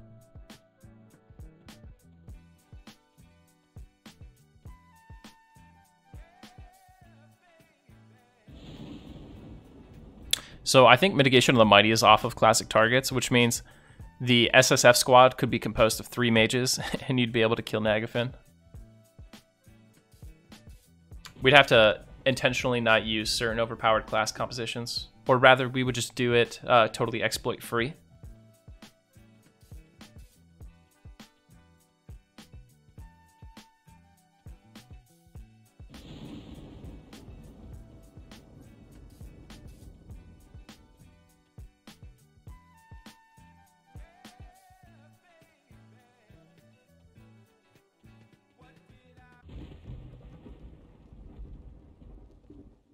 Yeah, there's certain classes you just wouldn't have on the SSF if you made everyone solo hardcore to 50 to go to the raid. Like, you probably wouldn't have a bard. You guaranteed wouldn't really have a warrior or a rogue. You might have a monk. That's a huge might, though.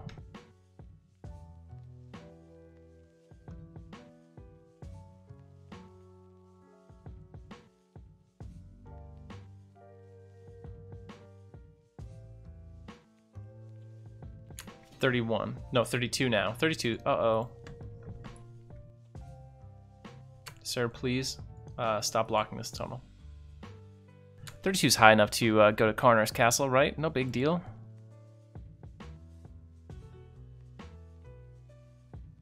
Look at that. I asked politely, and he left.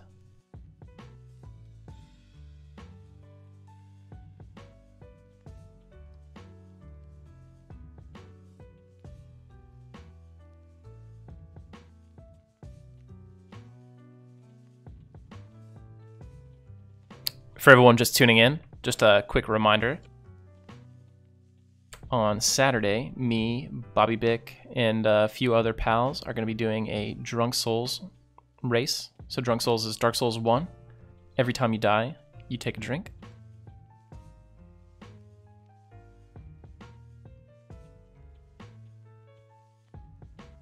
If I make it to the Wizard Spires up here, I can go to Lucklin. It seems legit to me, right? That's how the Combine Empire did it. But yeah, so we're gonna do Dark Souls 1. We're gonna do all bosses, no DLC though. Randomizer, so all item placement and weapons are randomized. We're all gonna share the same randomized seed, so it'll be the same for everyone. We just won't know where anything is. And every time you die, you take a drink.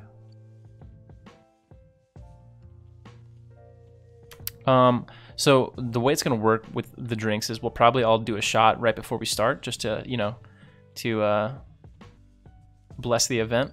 And then when you die, you just take a drink from like a beer or a mixed drink. You don't take a shot every time you die, otherwise you'll literally die.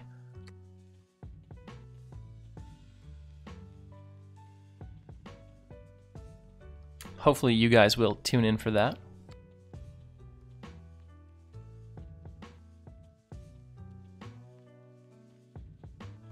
Veneral's castle here, Karnor's, is a scam. Look at this. There's nothing in there.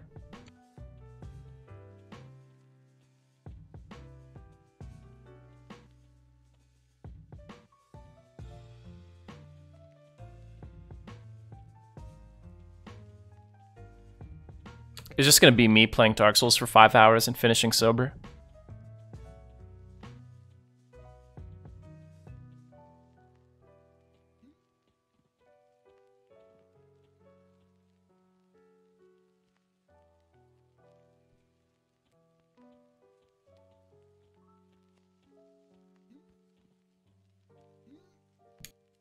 I'll do an extra challenge. You guys can clip this. I'll do an extra challenge.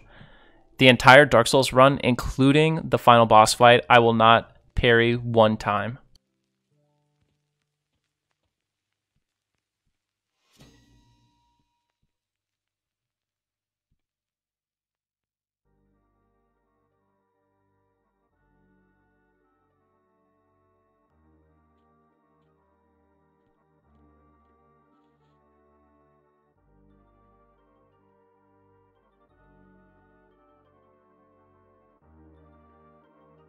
I don't know if I could stay awake long enough to do a soul level 1 run. I really don't know where I want to go, man. I think I need to go to Antonica. My home is calling me.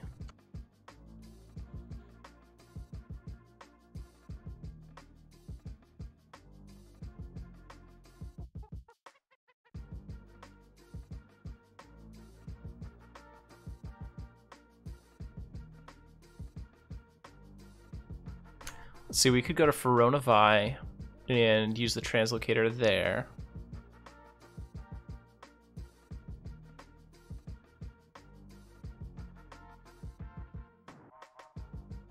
I need at least 35, I think, Nils. 35 I get cancel magic, 35 or 36. But basically a lot of the mobs I need to kill there have Spirit of Wolf and they cast spells. So I want to have both resist magic and cancel magic to get rid of their buffs and keep my HP.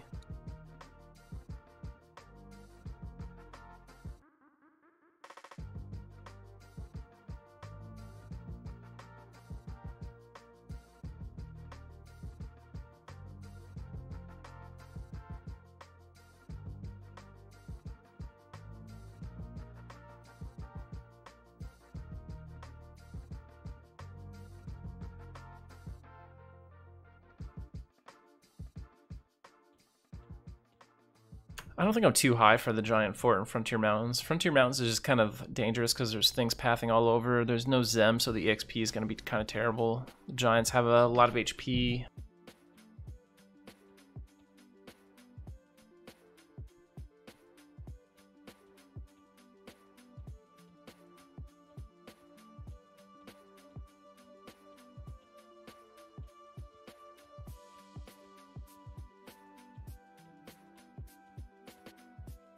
All the way over here, this is where the Combine Empire made their trip to Kunark, or to Luckland.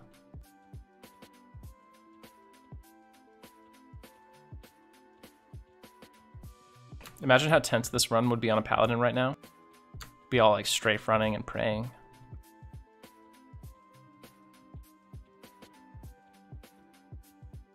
Scariest Shadow. Okay, the Dreadlands. This is just like a really interesting area in Kunark where pretty much all the elements combine in one massive West Karana stretch of land. We've got the desert, we've got the green lush forests from the Burning Woods combining here, along with the snowy northern section. Through the ice tunnels, we find a lost city of the Combine Empire, what ruins remain of it, and we can see here that this was the seat of their teleportation power, as it were, because the spires there are many times larger than anywhere else, anywhere in Norath. If you were there for the GM event, I do believe that this is also where Al-Kabor himself gave out the Propylon of the Nexus, when he finally found a way to pierce the veil that shielded Luckland from travel, enabling travelers all around Norath to use the Nexus spires to go to Luckland.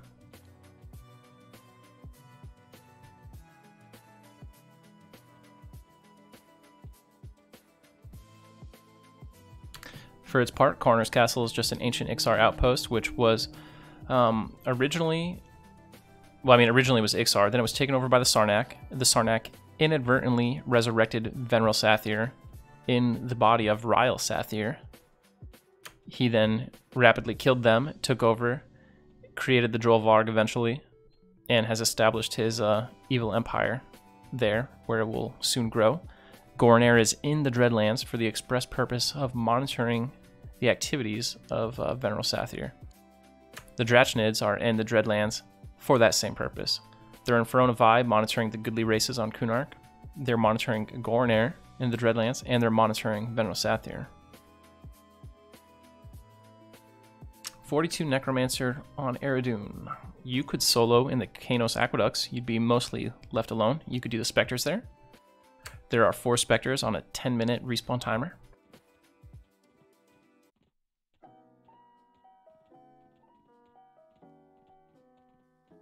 Actually, that'll be really bad EXP, because I thought it was bad at 41 on my Paladin. But you'll make a ton of plat. 42, I mean, really, it's going to be Soul B, the whole Lower Guck. Most likely, Lower Guck is your best bet if you want to solo.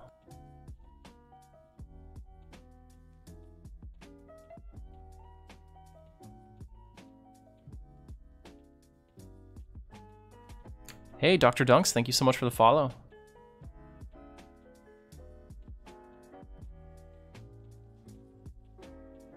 I don't know if Felwith Guards will be good EXP. They'll be good plat, but they might be heavily camped.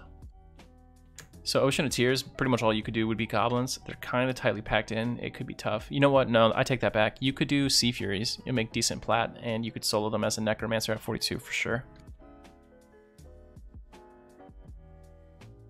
But you are your most powerful self in Lower Guck, so that might be an option.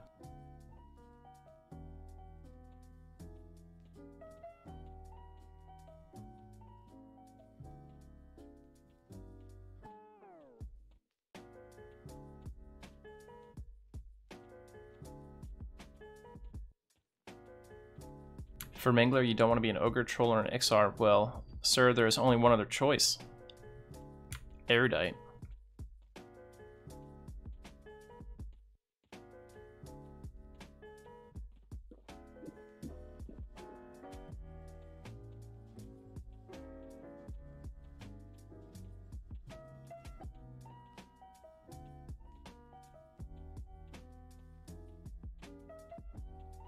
Yeah, I suppose froglocks are available. No Mixify Shadow Knight, but Erudite is awesome.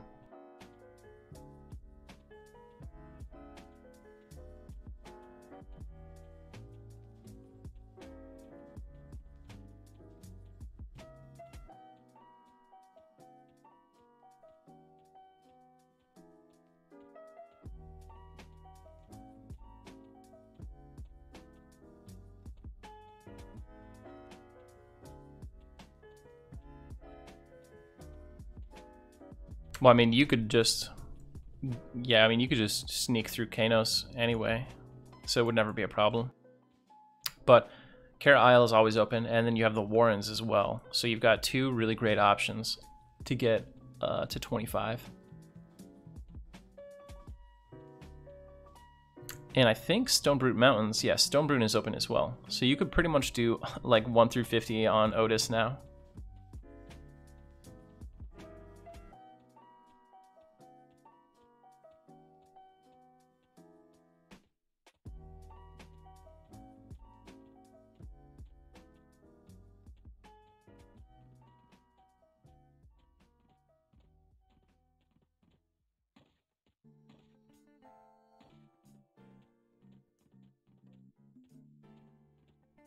Man, that is quite the fortress. This looks like it was actually built by the Giants themselves. It doesn't have like the hallmark characteristics of Ixar architecture.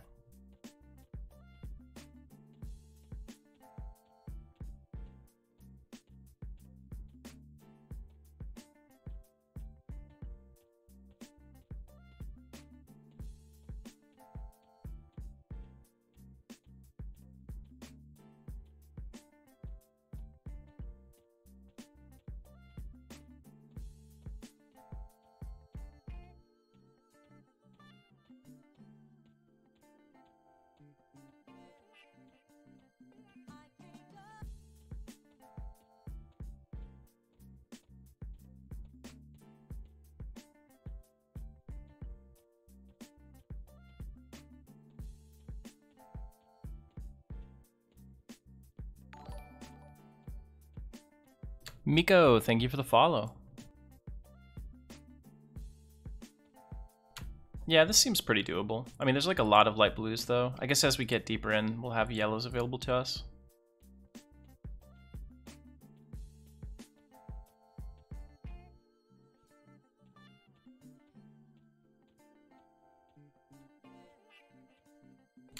Sadly, like no one hunts here on TLPs. Miko, I mean, you could do, SSF is kind of more about like what you want it to be, so you could definitely do tutorial if you wanted to, but I feel like it would definitely trivialize the experience quite a bit.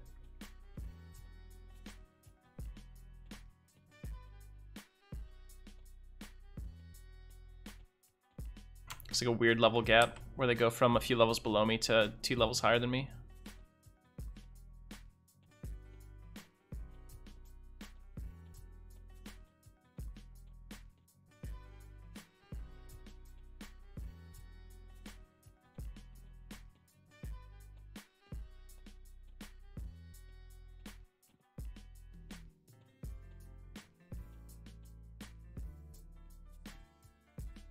In the end, the extent that you make the SSF rules strict is really up to you. Whatever you think will be fun. It's just a way to play EQ in a new kind of, with a new pair of glasses on.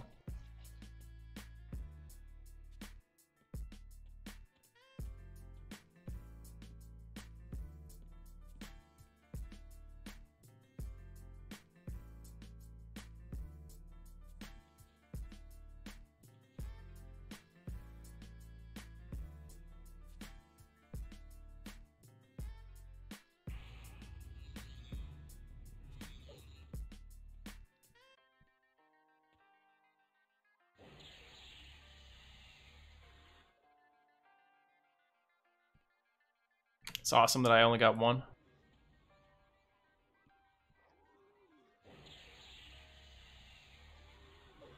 Yeah, it'd be awesome to get a loop. Doubt it though.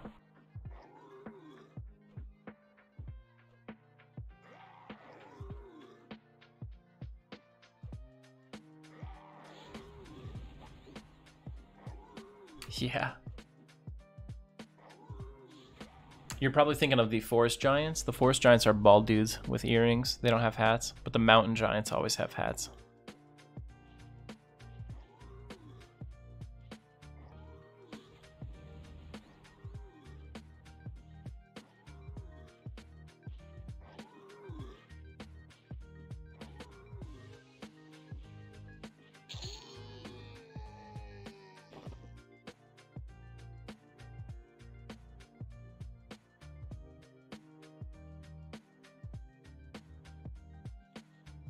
Mushnar, I think I'm not sure what you mean, because the hill giants that are in Wrath Mountains they're the same thing.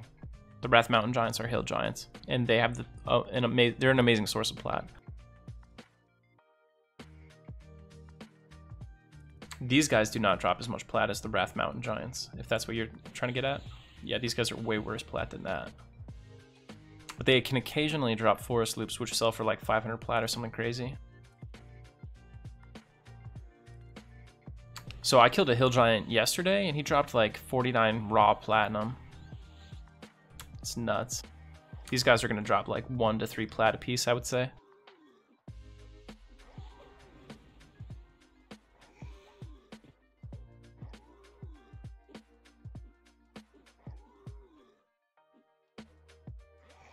That's a crazy amount of plat.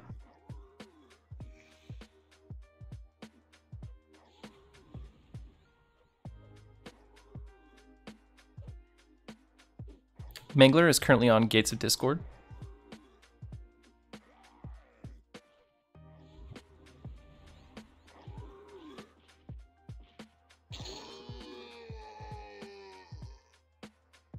So Nick, you're a Twitch partner, right?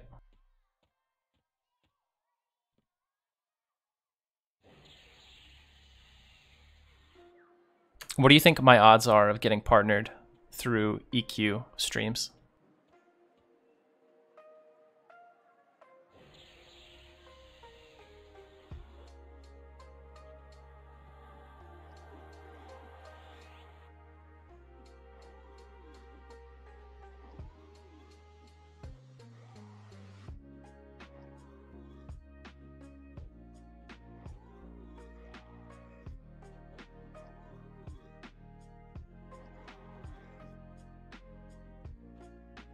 Gotcha.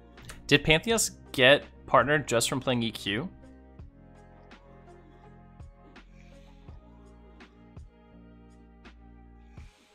I put my application in. It's got to be 2 weeks ago now.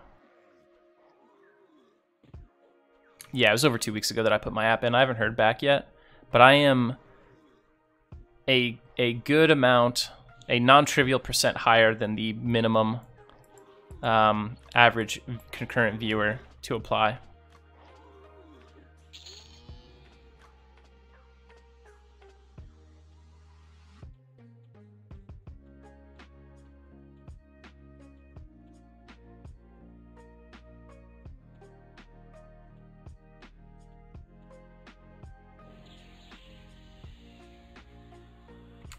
Dude, if it lets me cast, it should just, like, if he walks out of range, it should still hit him.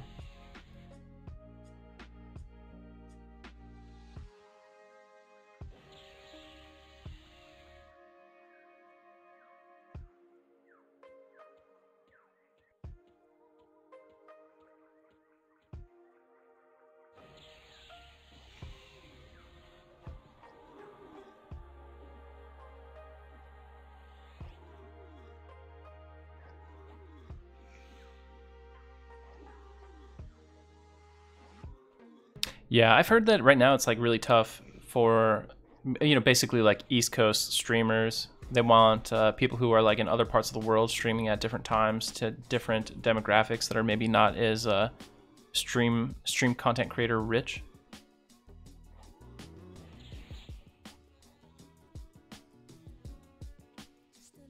But the minimum required average concurrent viewership to apply is 75.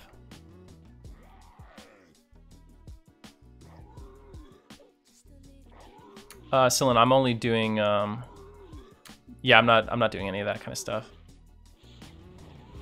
I'm a Beastlord, and outside of Beastlord specific things like my spells, I'm only doing Classic and Kunark.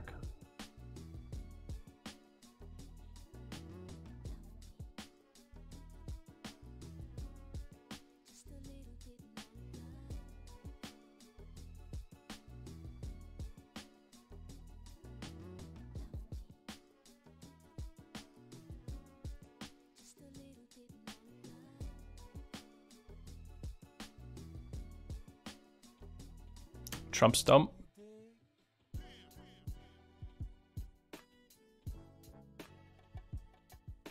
I think I might rather die in real life than start cultivating a Twitter following.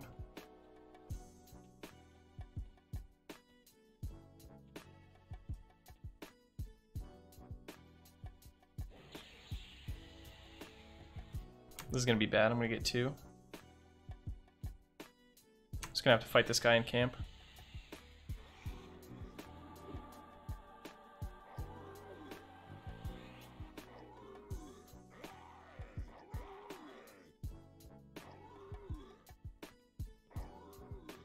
I feel like my chat's pretty active. You guys are always chatting a lot.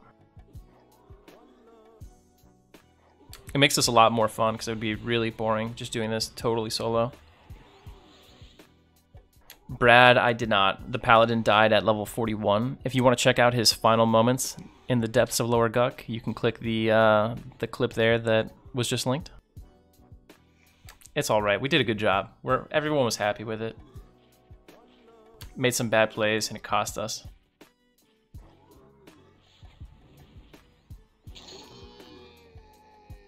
Oh, Beastlord can't use.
All right, so the Frontier Mountain local lore, it basically just surrounds the whole idea that this is a resource-rich environment here. Like most of the mineable ore in Kunark comes from this small section of land. And all the races that are here to represent their mining interests.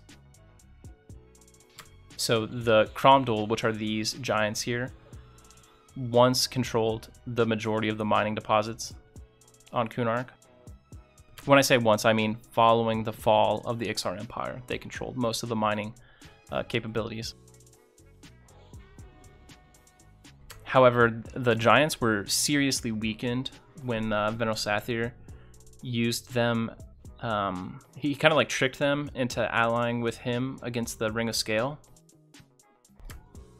And the ensuing conflict naturally reduced their power,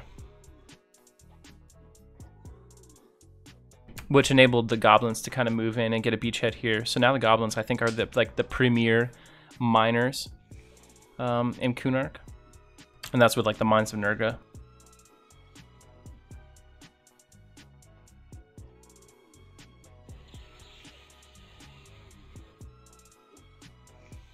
But yeah, this area is primarily a mining outpost for all the races represented here: the Burinai, the goblins, some Sarnak, and the Kromdul. I don't see a name anywhere for this particular fortress, which is weird because I know the one in Worslick's Woods, which is smaller than this, does have a name.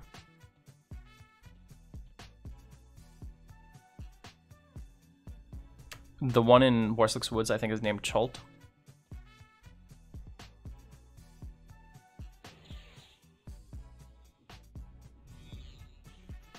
right? Over here, like reading chat and talking about Laura almost dying.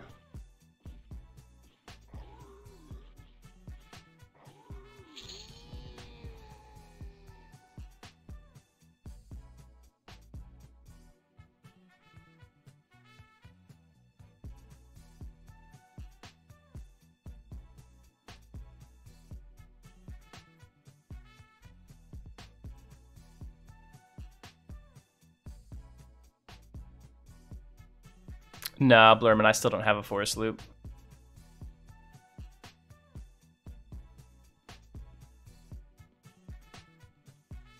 Need to redo buffs.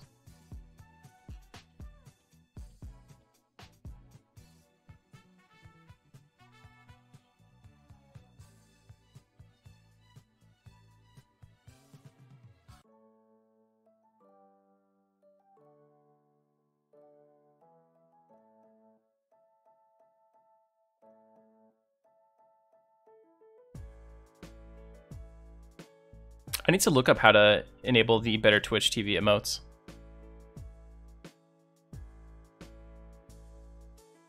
Oh, it's already on there, duh.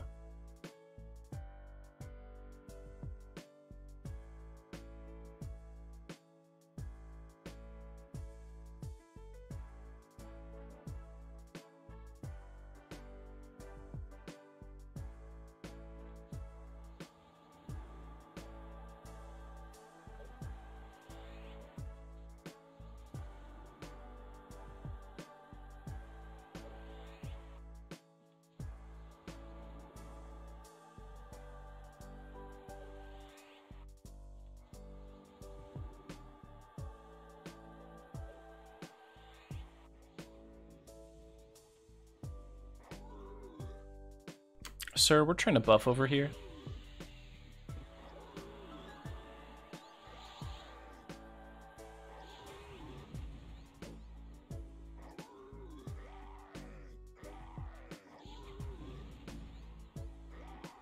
So Slazik from our guild chat has said that the name of this fortress may be Conacher, which was revealed through some faction information in the recent Empires of Kunark expansion.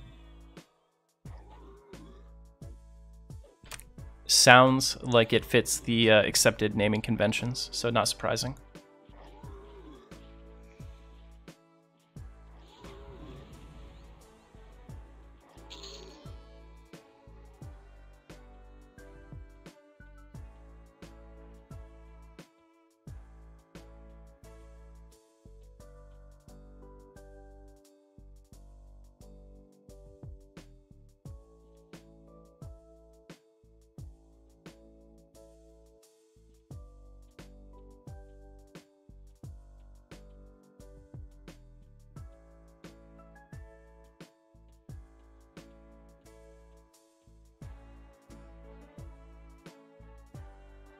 Want to aggro me through the wall here?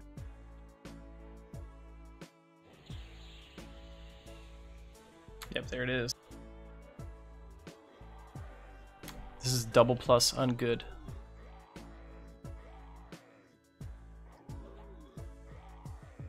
I think we got a dip.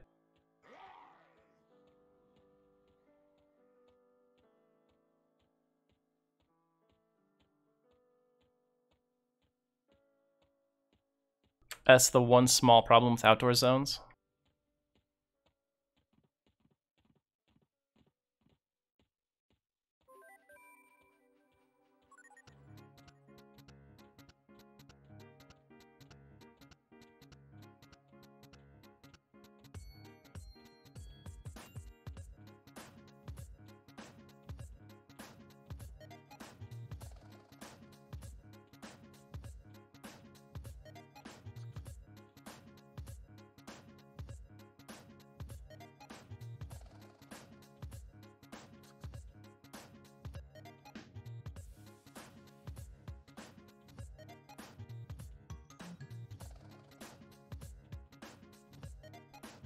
This is World of Warcraft, Mob's Leash now.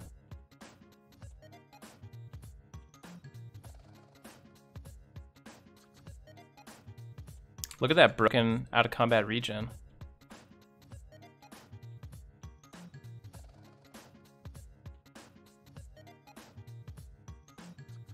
Yeah, this is Wild Charm. I'm going to do another pally. I'm going to do a Lucklin only Paladin run, I think.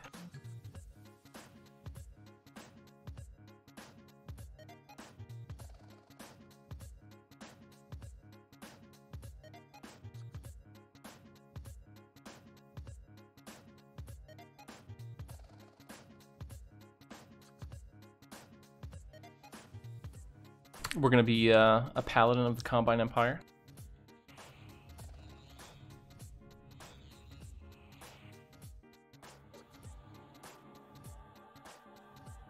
Might be able to do vampires, like most of the way up.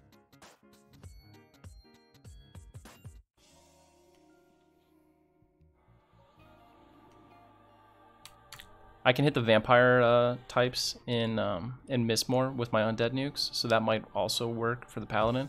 But if you think about it, we only use the undead stuff on the Paladin like 30 plus.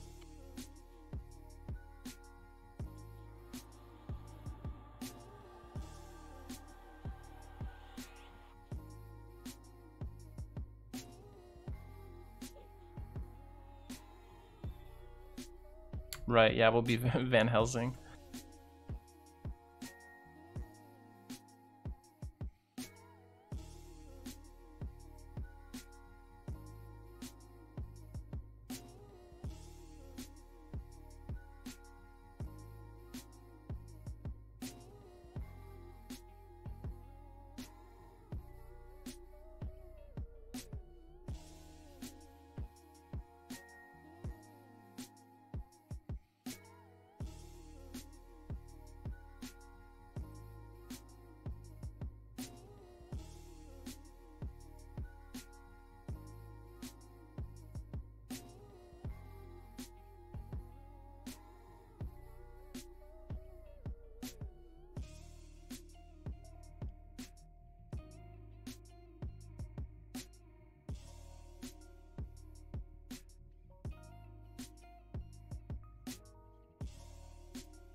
It wouldn't even be SSF.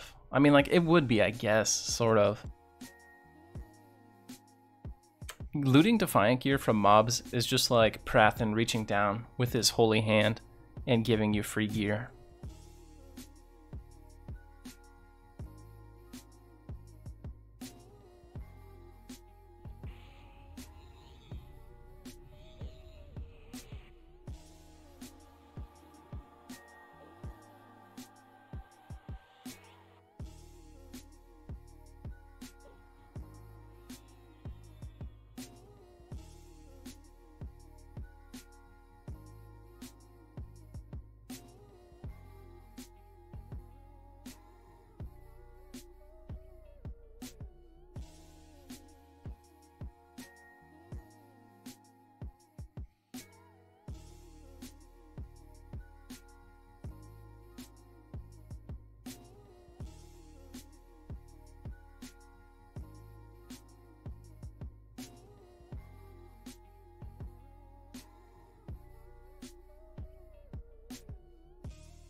Nice regime.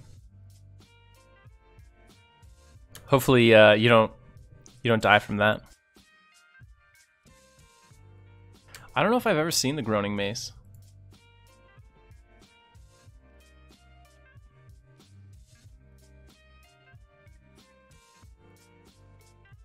Man, it really doesn't feel like I should be out of range.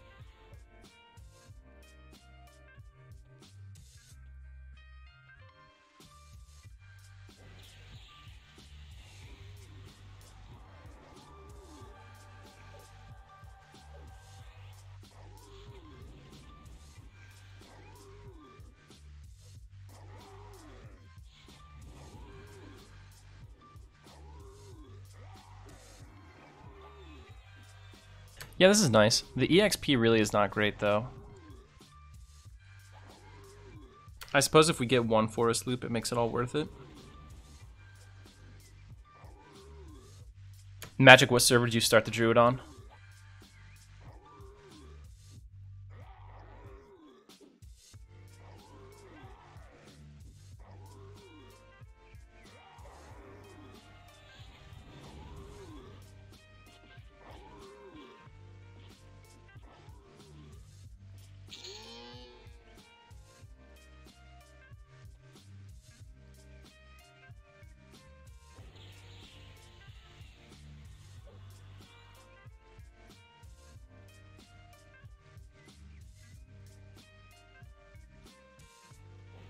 It's crazy that my spells still fizzle so much.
Yeah, I can get it. If you come over to Mangler, let us know. We'll get you tagged up.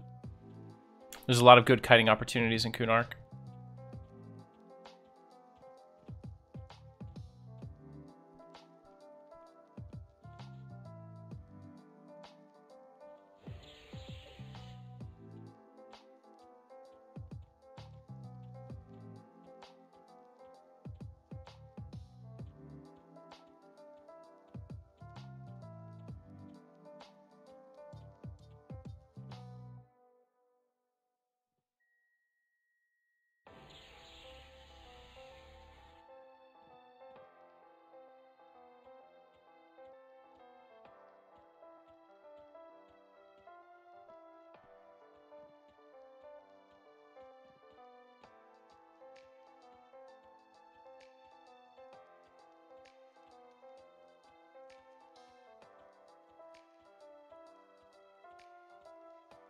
SSF, SK, where are you at, Mr. Fugi?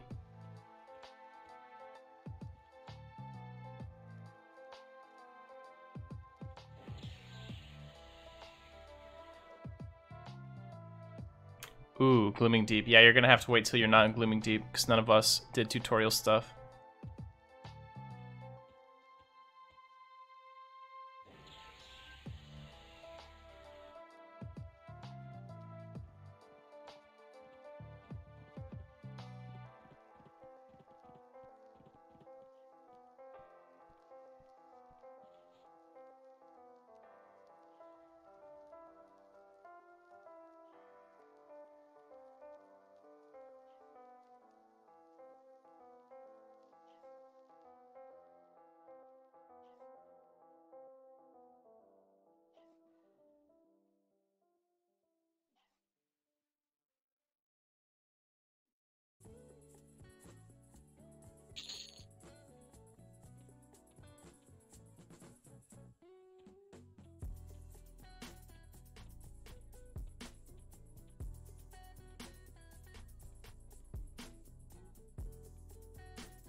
not enjoying it very much, Charm?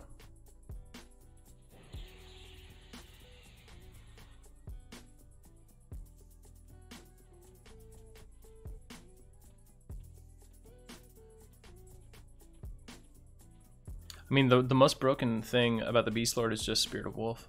Being able to run faster than most mobs is such a huge advantage.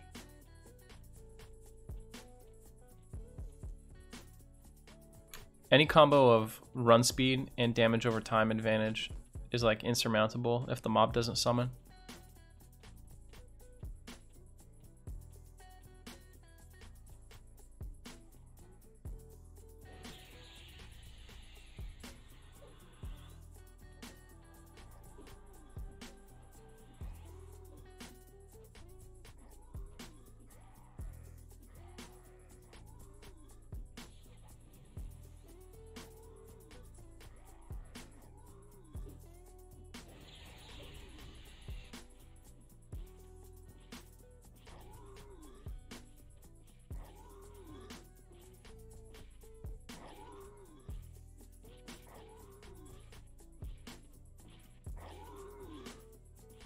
Definitely is a lower challenge, that's for sure.